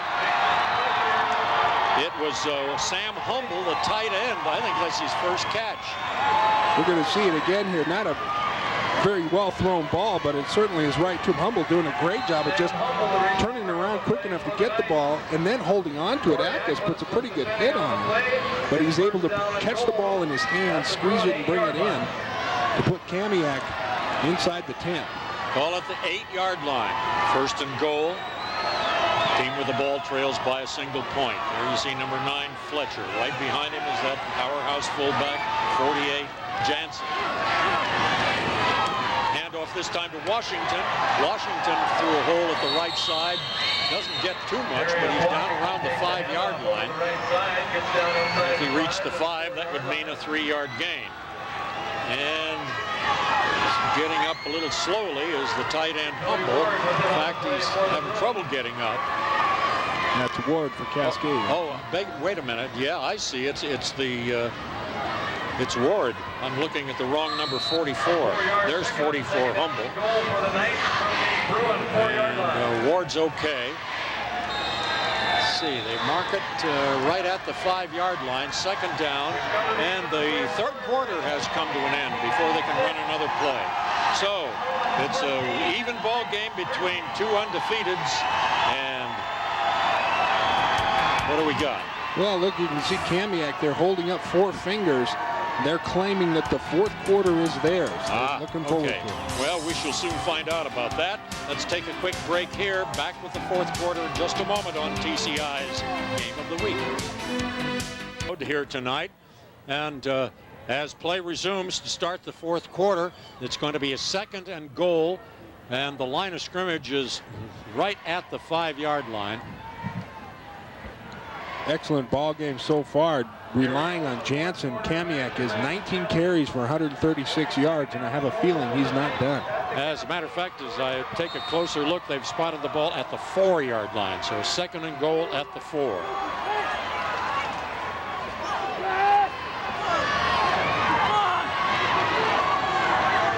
Fletcher trying to perhaps change the play at the line of scrimmage. Gives off to Washington.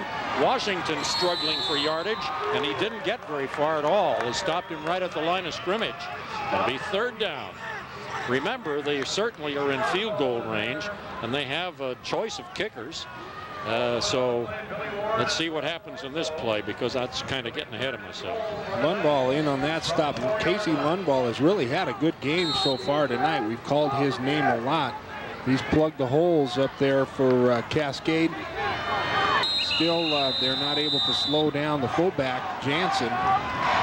Well, here's a timeout being called, and this is by the team with the ball, the Kamiak Knights, who go off to the sideline to talk with their head coach, Tim Meade. He, like the school, 4 years older in the job. Of course, the tape was played back on the following Tuesday. Okay, ready to resume play. Big 3rd down play here, 3rd and goal at the 4-yard line. Fletcher has just one running back behind him, and that's Jansen. And he's going to pass. Touchdown. It's to Walter. That's the 2nd touchdown pass he's caught. Well executed. And they now lead by 19-14. Wonder if they're going to go for 2, Kurt. I think they should. 2 points here. This is that would at least mean that Cascade would have to tie. I mean, have to score and get an extra point to tie. Force them to go for 2 to win. Well, but they've got to get those, get that extra point back that they missed in the 1st quarter. And getting 2 isn't always that easy. Well, they go into their double wide on each side. And Jansen, the remaining back, and back to pass is Fletcher. As the defender falls down, he throws to the end zone. He's got it. 2-point conversion. It's to Walter again. Well, he's been the key receiver tonight. 2 touchdowns and now a key extra point, 2 extra point grab, making it 21-14. As you say, Kurt, Cascade, even if they score, would need the extra point kick to be successful just to get the tie. Well, we're going to take a look at the touchdown again. This was to Walter. Good protection up front by Kamiak. 2 guys close, bumping into each other for Cascade, but leaving Walter wide open in the corner. And we talked about him having a bit of accuracy problem earlier, but that one was right there, and it was like a bullet.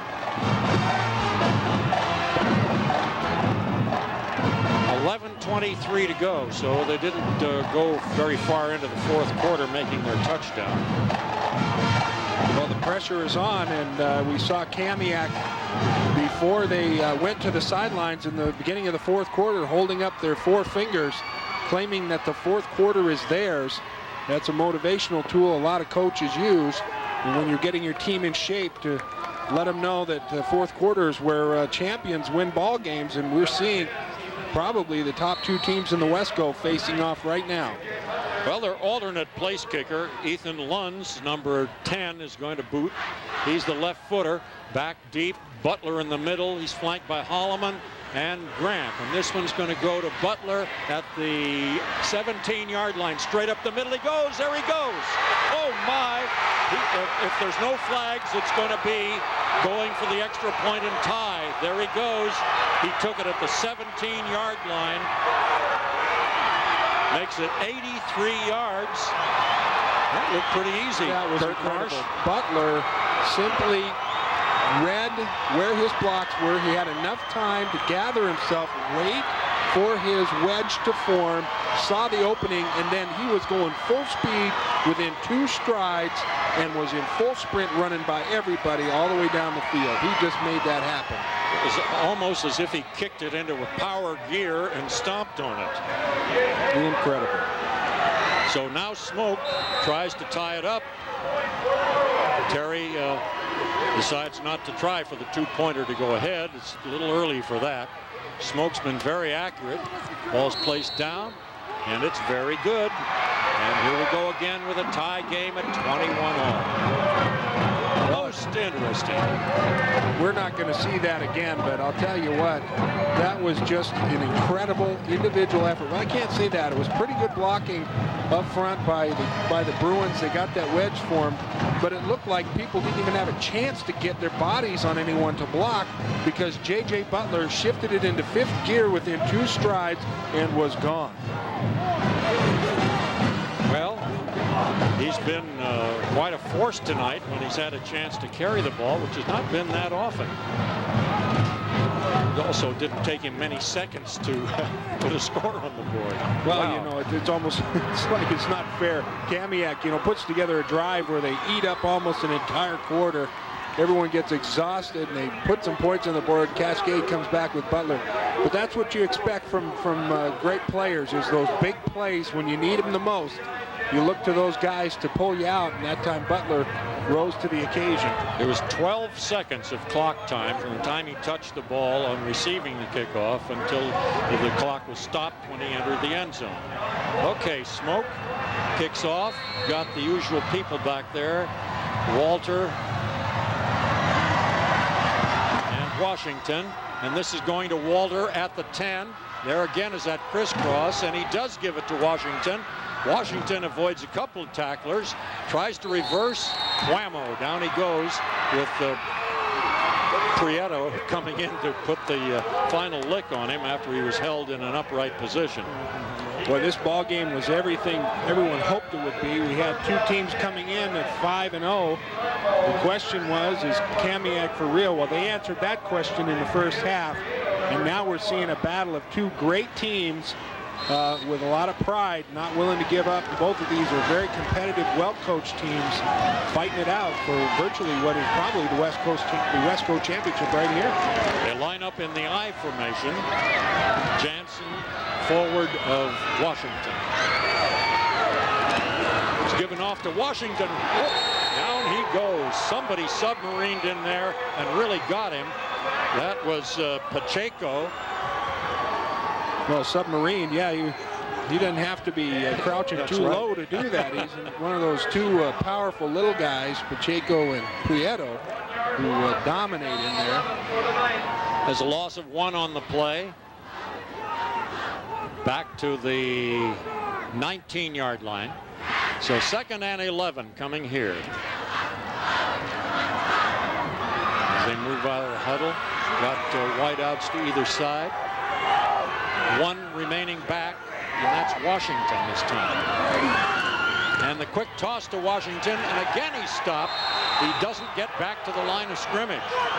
Well, this is a time when Cascade needed a good defensive effort. Corey Ackles, 42, from the safety spot got him. Well, Cascade just emotionally are just on fire right now. Even on the sidelines, guys that haven't been playing the game are running around smacking each other in the head, excited about what's going on out the field. And you see the defense doing a little smacking of their own, stopping Kamiak and actually driving them back on their first 2 plays from the line of scrimmage. 3rd down and 12 to go. See if they can hold him in. Fletcher, roll out right, run or pass, looking for somebody, being hemmed in, throws way down the field. It's a jump ball, and he almost caught it. Oh. Ty Cobb, I believe that was 21. Yeah, it was Ty Cobb. And that was, like I say, a high pass, alley-oop, jump ball. Well, we're going to see here the rollout right by Fletcher. Fletcher is being hounded a little bit here by Prieto, number 21. He's got 4 blockers out front. Prieto working hard to try and get it.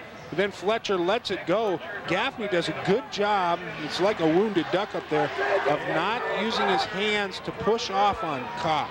Kopp and Gaffney were down there, and Gaffney was able to keep his hands in, break that play up. Well, here's Butler hoping to get his hands on the ball, but it's a low bouncing kick, and he should stay away from it. And wisely he does. And Cascade gets great position to start the possession at the 47-yard line. It's only a 30-yard punt with, of course, no return. Boy, it just goes to show you what emotion can do in the game of football. Kamiak, in just 12 seconds of 1 play, Kamiak had the momentum. Cascade has that big return. All of a sudden, Cascade's on top. 1st and 10 at the Knights' 47-yard line. Ward powering his way over the left side, gets 3, maybe 4 yards to about the 43. And now, well, the clock isn't that much of a factor right now, but it's 9 minutes to play in the game. 21 all is the score. Right now, all the pressure is on that Kamiak defense. They first play, start of the drive was inside their own 50. Their backs are against the wall. 2nd down, long 6 to go. Snell moves to the right side. Strength is to that side with the wing back there as well. And here's a handoff to Butler. Butler picking his way, and he slips and falls as he made his cut, but he got his first down. Gain of about 8 yards on the play. That'll set up first down at the 37. This is that play we see Butler doing so much. It's that student body right to the outside. Bissell, great job of blocking. And then Butler tries to cut back. You see him slip there. Kopp is waiting for him. But Butler seeing that cutback, wanting to get to that green grass on the left side. Wing back right is Holloman. Snell going to that strong side again. Up the middle, Ward, nowhere. Gets back to the line of scrimmage with 2nd effort. Kamiak plugging it up there. They had both linebackers walk up on the line of scrimmage. Reed comes in and stunts to his left, runs right into the hole Ward was going into, able to stop him. No gain. There to make the stop. 2nd down, 10 for the Bruins. 2nd and 10 at the 37. Actually lost about a foot. Be entirely accurate. That's Butler as the wing. Snell goes to the opposite side. Carrying the ball, Holloman gets away from one tackler, breaks into the secondary, got his first down, crosses the 25 to about the 22 with Eric Hrancic, one of the cornerbacks making the stop. He wears number 26. Holloman coming all the way across the backfield. Here he comes. He's going to hurdle over a couple of outstretched hands. Right there is one. He runs right through another tackler, turns on the speed. Good blocking downfield there by J.J. Butler. You see Gaffney down there trying to block a little bit. Big game. Back to the live action here. 1st and 10. And call it the 23-yard line. This time the tight end goes to the left side. Pass play by Pugmire. And he's down for a big loss, tremendous loss. It was White, number 59, who got him. That's not White, it's White, W-I-G-H-T. Pugmire showing some frustration, talking to Ward there, asking him who was supposed to block that guy. Pugmire actually had an opportunity to get rid of that ball. You'd like to see him try and find somewhere to throw it if there's not an open receiver just in the area to not take that huge loss. This looks like a 9-yard loss. He got 2nd down and 19 to go here. That's a big one to overcome. And there's another loss as Ward was not able to get anywhere. You see Ward a little bit frustrated, turning away and throwing the ball down. Cascade cannot afford to get frustrated and start asking questions of themselves. They've got to stay together and focused. This is a time when a real test for them to see if they can pull together when they need to the most. Boy, 3rd down and 19 to go, almost 20. Have to come up with a big one here.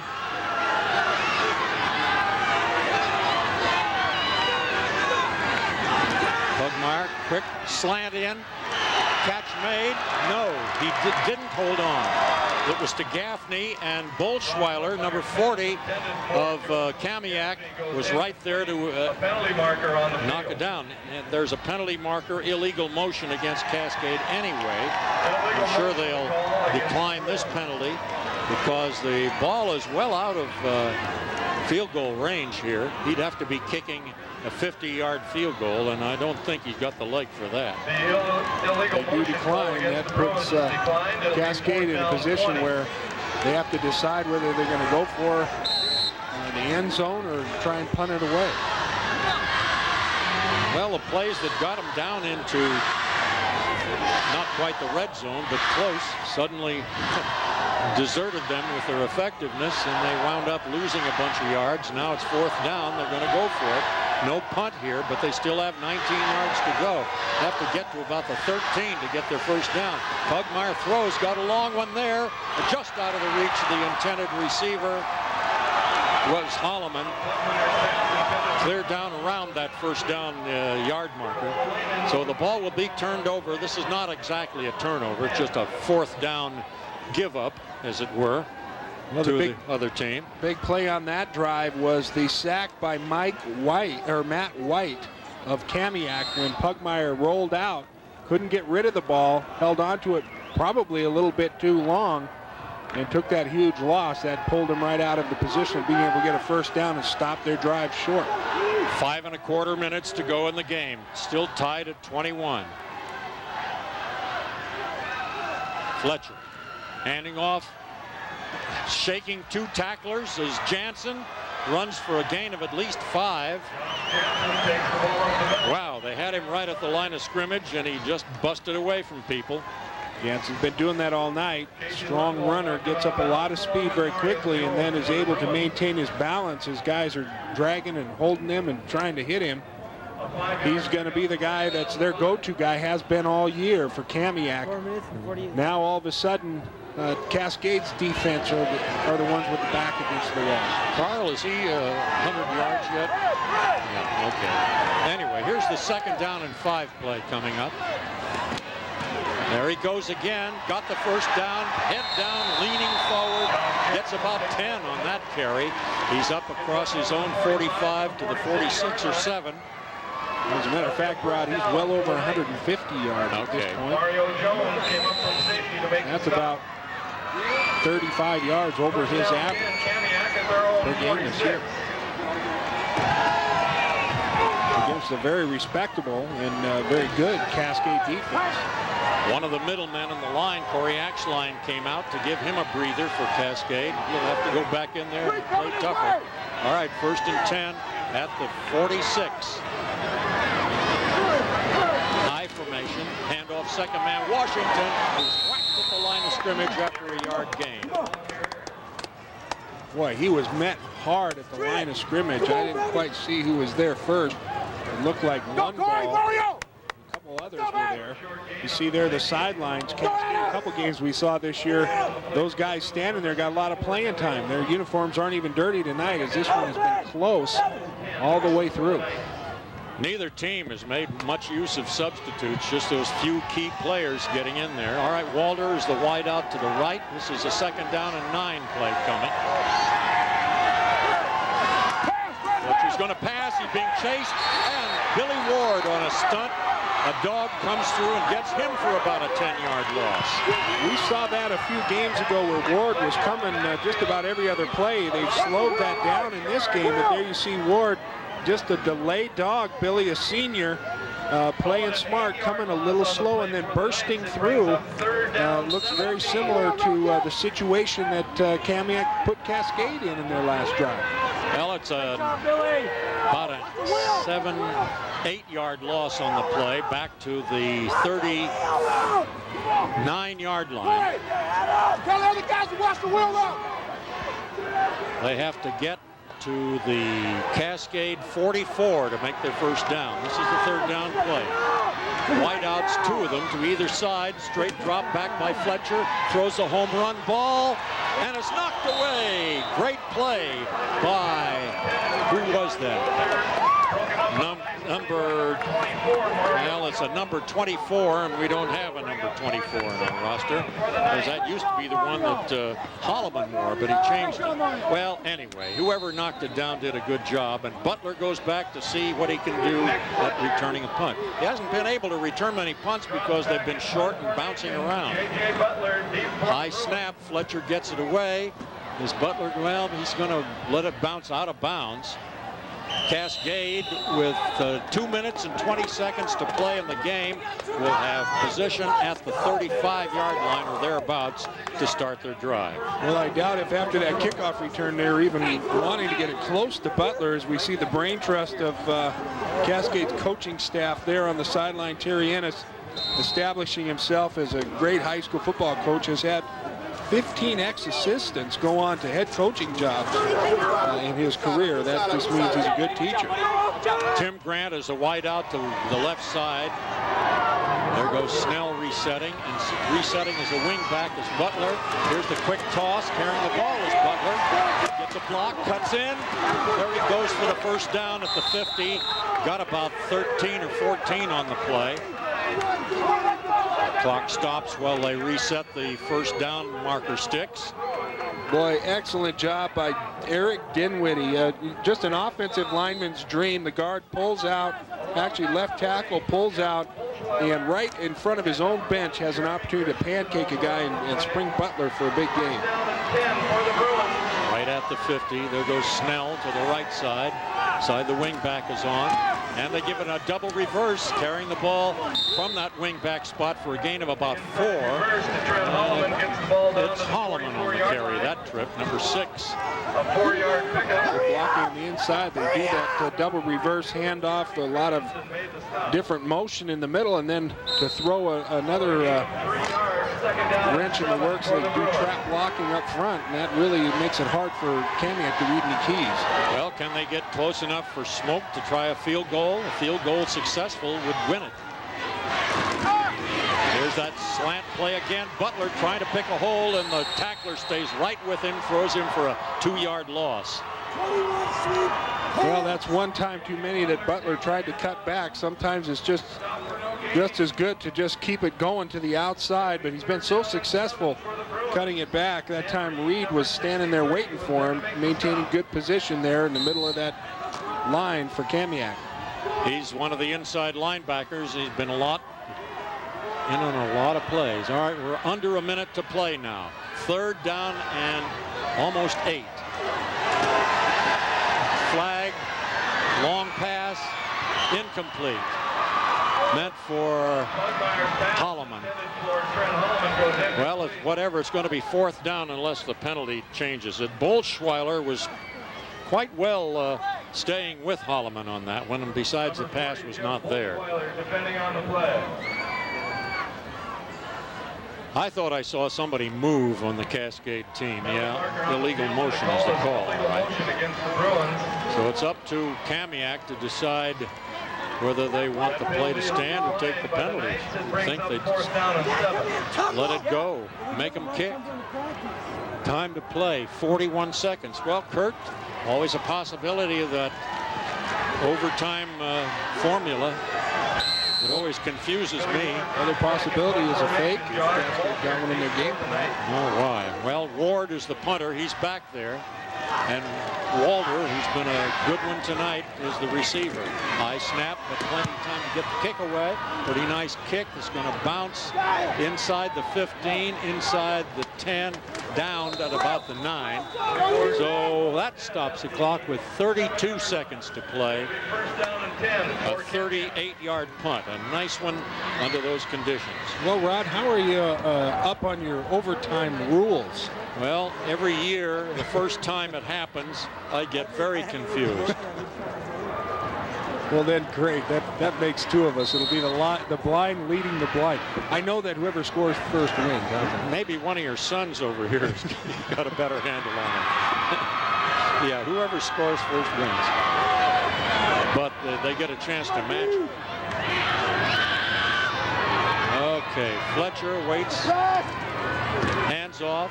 Jansen gets short yardage, 2 or 3 yards. And that may be their plan, is to play it completely safe and take their chances with overtime rather than give up the ball in some kind of a long effort here. 14, 13, 12. And making no effort to get up there to the line of scrimmage. Cascade is not going to stop the clock. You people on the production end just prepare for a little more tape to be used up on tonight's game. We're going overtime, folks, because the clock is at all zeros, and we have a score like you see on the screen. 21 all. Quite a ball game, as befits the way these two teams have played. A first down at the 15. So here's the crisscross toss, and carrying the ball is Jansen, and he didn't get too far. He got 2 yards, and that's about it. I beg your pardon, that was Walter carrying from a wingback spot. Thank you, Carl. The uniforms are getting so dirty, I hate to make an excuse for myself, but that was Walter rather than number 48, the workhorse fullback Jansen. Well, we talked about a little bit, Rod, as they were setting up to do this, that Jansen is going to be tough from 25 yards in. You give him the ball a few times, he's tough to stop up the middle. Now he's the only remaining back, as they've got 2 wideouts to either side. This is 2nd down and 8.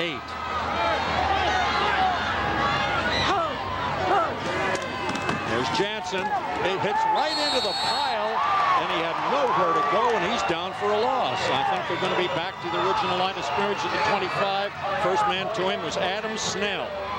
Cascade is offsetting their defensive line up front. Snell, Olsen, and Prieto right there to make the stop. So it is back at the 25, 3rd and 10. And I think Kamiak is going to call a timeout. They do. I don't know the timeout rule in this, but I would presume obviously they have at least one to use. What were the total yards in regulation, Kurt? Well, Kamiak had 251 total yards. That's rushing and passing in the regulation time. Cascade, a mere 172. Definitely their worst game offensively thus far this year, but still able to maintain a tie score. All of that stuff is thrown out the window right now, as it doesn't matter who did what in regulation. This is all down to who can do it now in this overtime period. Well, Cascade has played 2 excellent downs on defense, a 2-yard gain and then a 2-yard loss. So normally with 3rd and long, you expect a pass play. We'll see. As you said, Rod, if Kamiak does not get a first down or a score on this play, Cascade gets the ball on the 25-yard line, and they get some chances to take a whack at it. If they score, that will be the win in the ballgame. Okay, double slot. Slot and the wide out to either side. And back to pass, straight back, throws under pressure, throws behind the receiver. And let's see, that was Walter, the kind of the favorite target tonight. The idea was fine, but the pass was a little behind the player, and it's going to be 4th down. Now they could try a long field goal, but again, they're going to call a timeout to talk over this critical play. Well, it looks like they're obviously get at least 2 timeouts, maybe 3. There's one thing sure, there's going to be no punting in this overtime formula. And I don't know what kind of foot they have for a kicker, but definitely good job so far, Cascade defensively. That last play, Walter had a step on the defender. Then Cascade got a little help that time from Fletcher, throwing the ball a little bit behind Walter to set up this 4th down. Hello, there's the Cascade rooting section. Cheerleaders lined up in front. They kind of probably got all their fingers crossed for this 4th down play. And from the time they're taking, I would presume, Kurt, that they are not coming out in any field goal formation, because they would know right away. It's a little late to teach how to line up for a field goal at this point.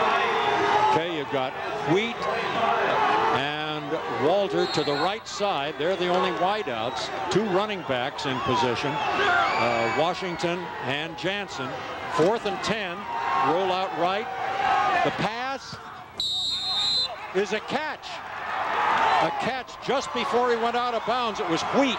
Took it at the 12-yard line. Number 2. Excellent protection. Good job. Roll out right. Buys the quarterback some time. You'll see it here. And he's got plenty of it. Gets the ball up in the air, and there is Wheat. He bobbled the ball a little bit out of bounds. That's a questionable call there. But he did dig his toes in to get him in bounds before he bounced out of bounds. All right, here's the 1st and 10 at the 12.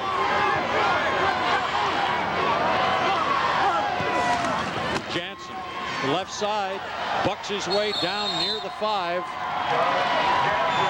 Now, when you start 1st down at the 12, you really do expect Jansen. And you've got 4 plays, remember, to get it in there.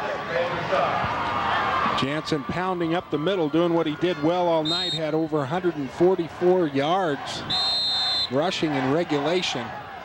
Cascade now wanting to think things over and take a timeout defensively. Looks like he got to the 7 or 6 yard line. Hard to tell from the angle we have here. But anyway, it's going to be 2nd and not goal to go. They can still get a 1st down at the 2. 2nd and 5 at the 7, we'll call it. So Cascade talks over the defense, and I think they're going to be expecting Jansen for sure. Well, there's no time limit as all zeros on the clock. This is just the Kansas City overtime play. The rules are you go until someone wins, and it's very similar as Carl Nichols, our statistician, described it. It's like baseball where you have the top of the inning and the bottom of the inning. Kamiak basically at the top of the inning now has an opportunity to score. Cascade can come back and match it. And we keep going until one team wins in that format. Okay, the lineup with Washington at left half, Jansen at the fullback spot directly behind the quarterback. And there's the Washington on the carry, and did he get in? He did. Pretty good running to the outside, making a tackler miss him, and drawing first blood and making sure that Cascade cannot go for the field goal. Cascade has to come back and try to score a touchdown to stay even. Now the extra point is critical too. And it's going to be their number 1 extra point kicker, Darren Hansen. Number 5 will try to make it a 28-21 ball game. At the moment it's 27. Looks good, certainly is good. So Kamiak has really put the pressure on this homestanding Cascade Bruin team.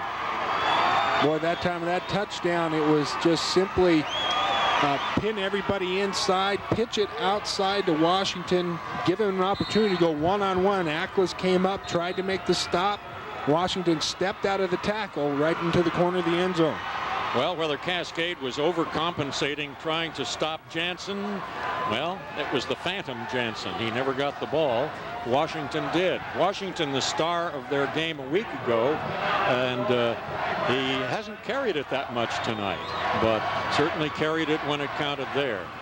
He hadn't even carried it that much during the season, about half the time as Jansen had, but has a nice average of 7 yards a carry. Well, Cascade will go with, I see their huddle. Holloman and Grant are in there. And of course, Billy Ward, number 44, the fullback. And I assume J.J. Butler is in there as well. There's Butler's 83-yard kickoff return that really sparked Cascade in this second half.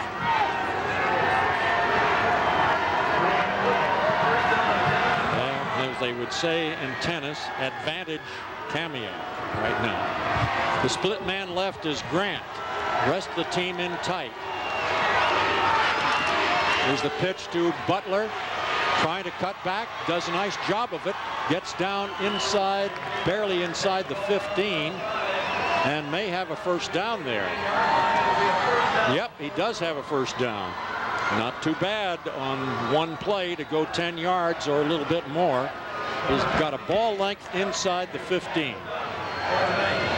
Cascade coming back with what they do best, and that is that pitch to the outside, pulling several linemen and just trying to move that line of scrimmage, giving Butler some room to run. Butler lines up at left half, Ward at fullback. 1st and 10 here.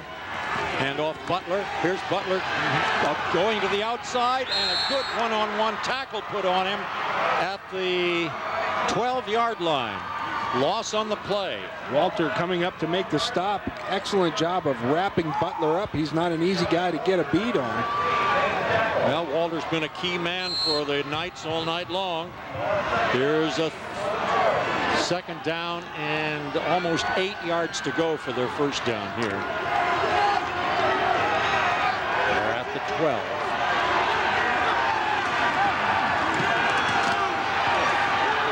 And I lost the ball, but it's Butler going down to the 1-yard line. Wow. I got faked on that play, and I guess I can give Pugmire some credit and my own eyes for not staying with it. Good job that time. Pugmire fakes the handoff inside. Butler comes back across the backfield, takes an inside handoff, and just picks and chooses his way. Excellent job by the Cascade linemen of maintaining their blocks. A lot of time for that play to develop, and you need to have those linemen keep their feet moving. Now one of the players that must be sweating is the extra point kicker. There's Ward trying to go over the top. He struggles to the goal line and goes in. And now Cascade gets a chance to prolong the overtime. Well, they could go for 2 and try to win. If they don't get the 2 points, it's over. That's an interesting decision. It is, and that's one of those where that's up to the head coach and only to the head coach. He decides to go for 1. Of course, there's always the opportunity for a fake. Yeah, Kirkpatrick, the holder, 86, Smoke the kicker. Smoke's been a letter perfect tonight up to now. And it's good. Wow. We keep going. Same formula. Kamiak gets the next shot from 25 yards. Boy, it must be great to be young. I see these guys from Cascade just jumping around, running all over the place. You know, you wouldn't even think they've had a whole football game, and now 2 series into overtime. They don't look like they're even tired, running on adrenaline. Well, the key play in that series was the run by Butler to set it up close. And, of course, Ward scored it. Well, back to the drawing board. It's the top of the 2nd inning if we're going to keep going with that baseball metaphor. And Kamiak has a chance to take the score up another notch. Tired. It's a cool, almost cold night. And they're certainly not huffing and puffing very much. And these kids on both teams obviously are in good shape, Kurt. Yeah, I remember back, and we used to play, you look at guys like Ward out there who are on the field practically every play of the game, maybe comes out for 1 or 2 special teams. They're going to have another coin toss, it looks like. Oh, I see. I think I said there was going to be Kamiak's chance next. Instead of that, it's a coin toss at the start of each segment. Carl admits he didn't know that either. Well, maybe Kamiak will win the toss again.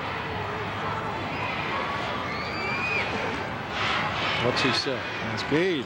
Cascade wins. Cascade goes with the first possession.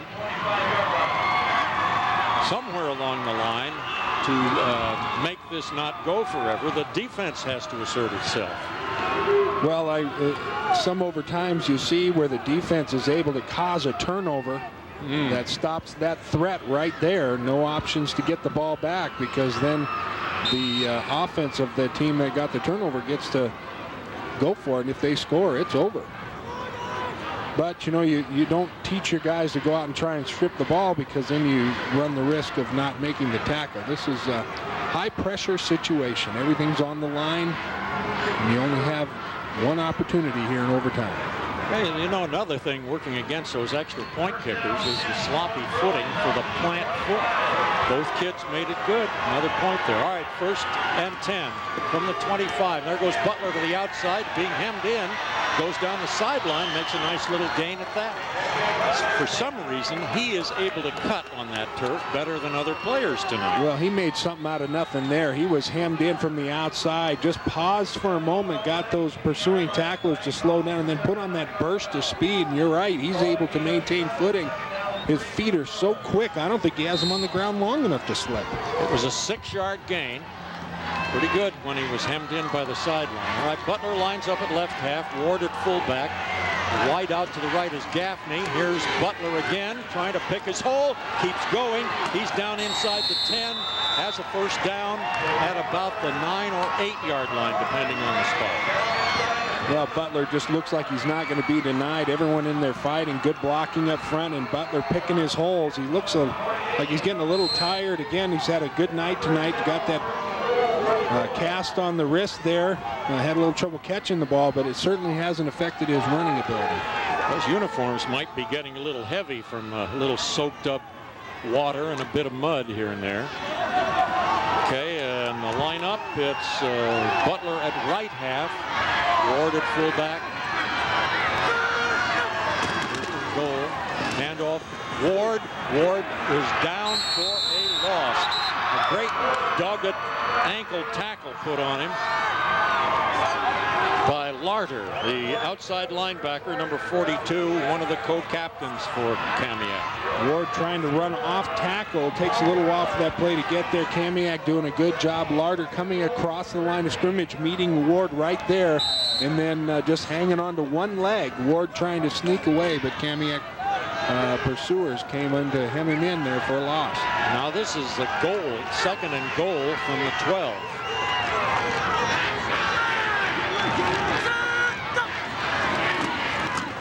There goes Butler trying to make his cut. They rally to the point of attack, the tacklers do, and they stop him for a short gain. Remember, this is the 4-down zone. It's going to be 3rd coming, and they cannot make a first down. It's either into the end zone or nothing, or a possible 3-point kick. Well, there you go. That's the question. If Cascade does not get into the end zone on this play, do they kick the field goal or try for the touchdown? Some very interesting coaching decisions. Well, let's see what happens here.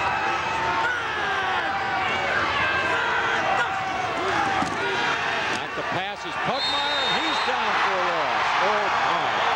That would make it a long field goal kick.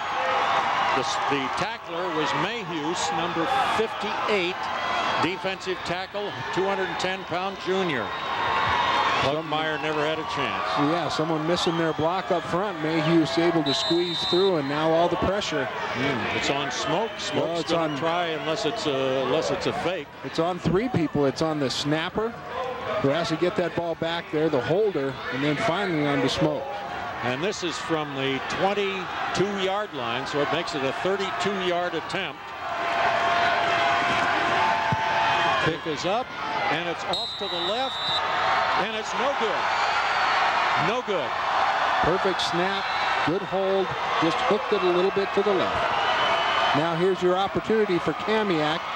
All they got to do is put points on the board anyway, and that seals the victory for them. This is the 2nd segment of the overtime. Each scored a touchdown and conversion in the first. Now Cascade fails to score after reaching the 9-yard line with a first down, then suffering some setbacks. Okay, let's see what the Knights do with it. They have the outside threat Washington, they have the inside threat Jansen, and they have the occasional pass from Fletcher. This time Washington lines up at right half with Walter as a wingback on the right side. And there goes Washington, avoids a tackler. He's going down to the 10-yard line or thereabouts. I know he's got a first down. Have to see where they spot it. It's right about the 10. That was about the same play they scored on before. Number 19. Well, see this again. They're getting it to their quickest guy to the outside. We've got Ward outside, just trying to go underneath, missing the tackle. And finally coming up from behind. There's the Phantom there, number 24, and making that stop. Let's see where that official's lining up. It's right on the 10-yard line. So now it's first, and I can't tell.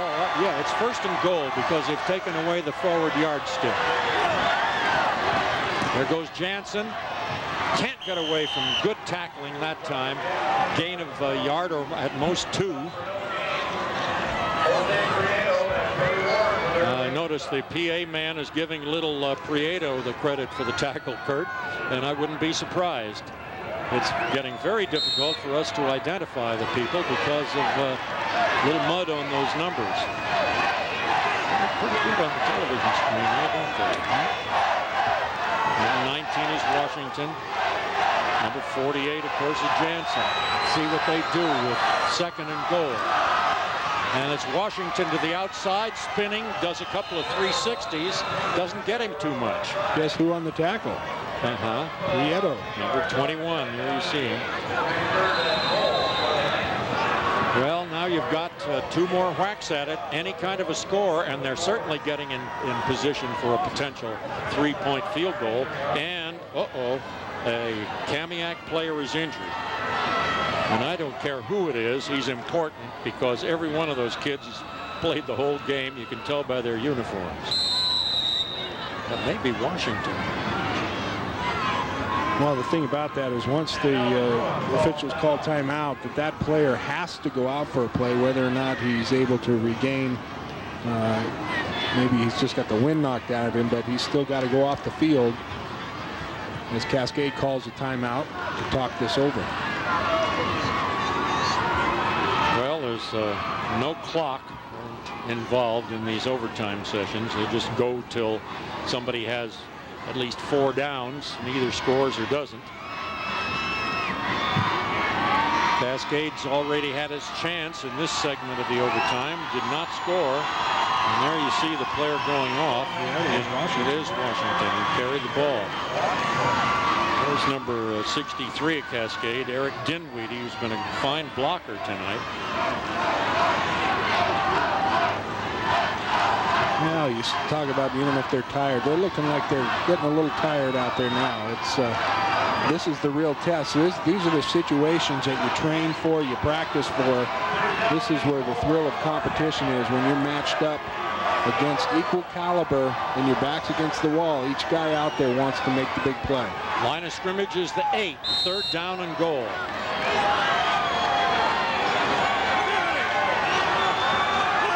Fletcher. Lives off, and there's a fumble on the play. Fumble. Cascade recovers. That was Washington, who came back in and carried the ball, slipped, number 1, and as he slipped, he lost the ball, and Cascade recovered it. Whew. Well, one more coin toss. We're in the 3rd inning. Yeah, top of the 3rd for whoever wins the toss. Well, he mentioned also that defense had to rear its head, and it did on both teams on that stretch. This is by far the best game we've seen this year. We've been on some real routes here in this stadium, and we're certainly getting a show tonight. What a great homecoming. The only way it could be better for Cascade is if they were to win this game, but both teams showing that they are of top caliber. In this game, whoever wins, and maybe both of these teams will be in the playoffs, but this is nothing but hones and sharpens those competitive skills, and what great game experience for both teams as they go into the rest of their season and possibly postseason play. Okay, Butler and Ward are out there as captains for Cascade. You see 9 Fletcher, 42 Larter, and 48 Jansen. All right. Are they going to change ends of the field? They've all been going at the north end of Everett Memorial Stadium up to now. Could go the other way, I guess. No, they're still pointing the same way, and apparently will be Kamiak's ball. Is that the way you read it, Kurt? Kamiak has the ball, top of the 3rd. No scoring in the overtime, in the 2nd period, that is, the 2nd inning, but let's see here. I don't know if we have any timeouts left on either side either. Well, timeout factor is one that's a mystery to me, to tell you the truth, Kurt. Okay, Cascade goes back to line up on defense.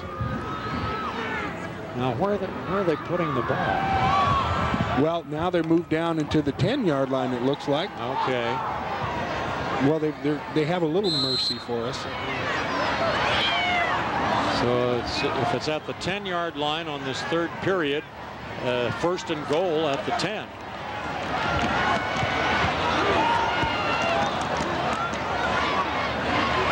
Well, you know, there are those that think in this educational system that it's not too good for high school players to play long games. That's one of the reasons they have 12-minute quarters instead of 15.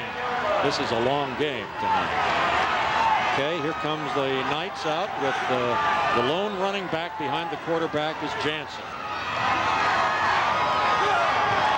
Two split men to either side. Back to pass on first down into the end zone, a fade route. Touchdown. It's Walter again. He's made the great key catches tonight. That ball was one of those jump ball situations, Kurt, and Walter is tall enough. The kid is 6'1", about 185 pounds, and a dependable senior, number 16. Here's the play. Yeah, you see there, you got Fletcher dropping back, getting it out to Walters, who's 6'1". Ackles, 5'11", about the same size, is out there with him. Walter just sees the ball a little better and is able to go up and get it at the apex. Now here's the extra point kick. It's up. It's good. Again, the pressure goes on Cascade. That was Hansen who kicked it through. Score at the moment is 35-28. All these points accumulate. It's just like this was still part of the regular regulation ball game. 35 points for Kamiak. Cascade is only allowed in their first 5 ball games this year. Before this one, 26 points combined total points against them. Kamiak has surpassed that all by themselves this evening. Remember, it was 21 all at the end of regulation.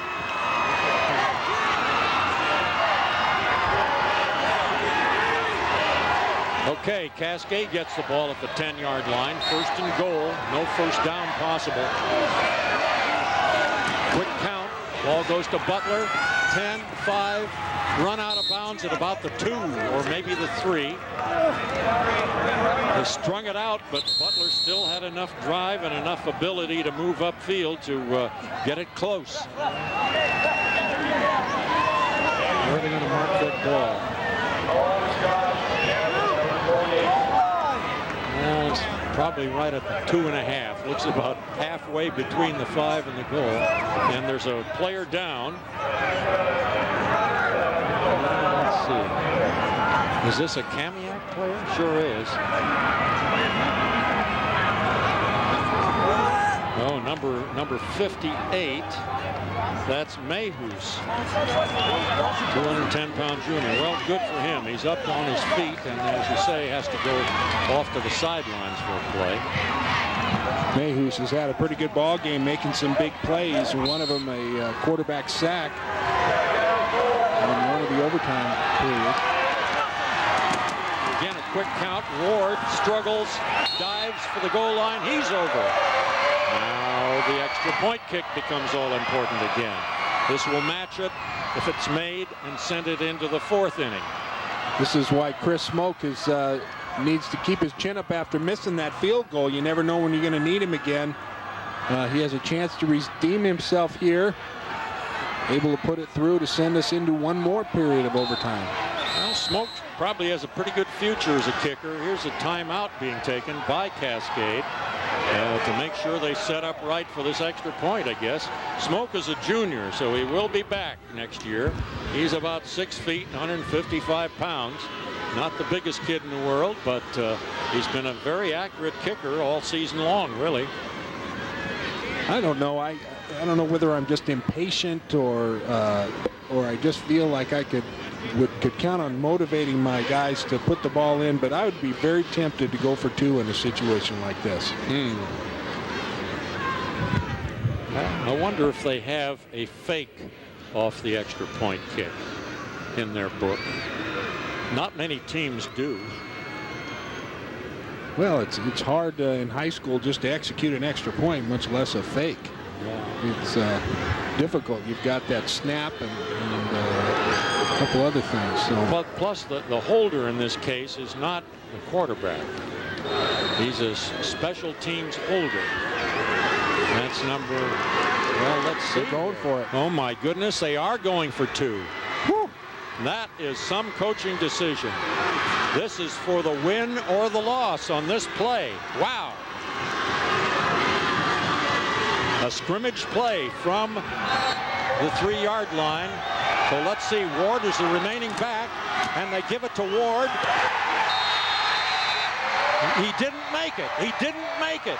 He got to the 1-yard line and was held. A quick count, they ran it off, and there you see him getting the pat on the helmet from his tight end, Snell. Not his fault he didn't get in. The blocking was not there. What do you see out there, Kurt? Well, the fans from the Kamiak side are emptying onto the field and just swarming the Kamiak players. If somebody didn't think this was a huge game for Kamiak and Cascade players are still on the field. I saw one throw his helmet, and boy, this is not like a mid-season game. Terry Ennis is out in the middle of the ball field all by himself, looking around, just kind of watching the mayhem go on. Okay, well, there you see it. We're going to take a quick break here and be right back with the final recap on tonight's action. Stay with us.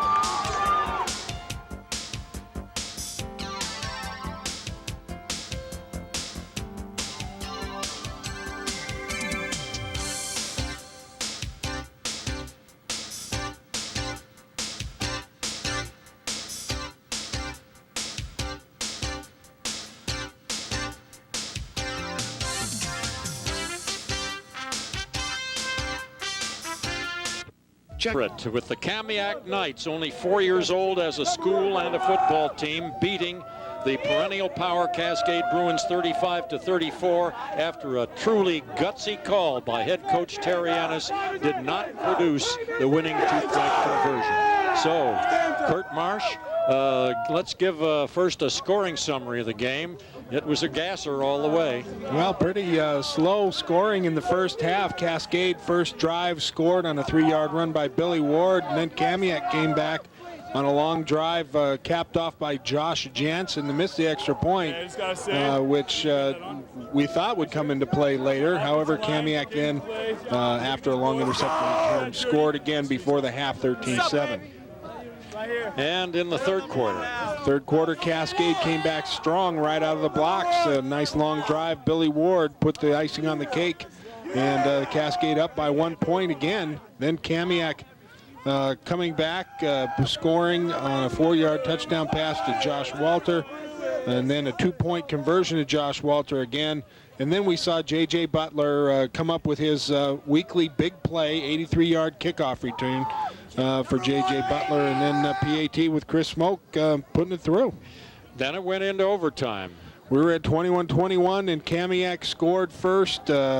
Cascade came back and scored again. Both made their PATs, and Kamiak lined it up one more time. Both of them lined it up and didn't score, and then Kamiak finally came back from the 10-yard line, got Josh Walter in the corner of the end zone, was able to get a touchdown there, put the pressure on Cascade. Cascade, 3-yard run by Billy Ward, decided to go for 2, Rod, as you said.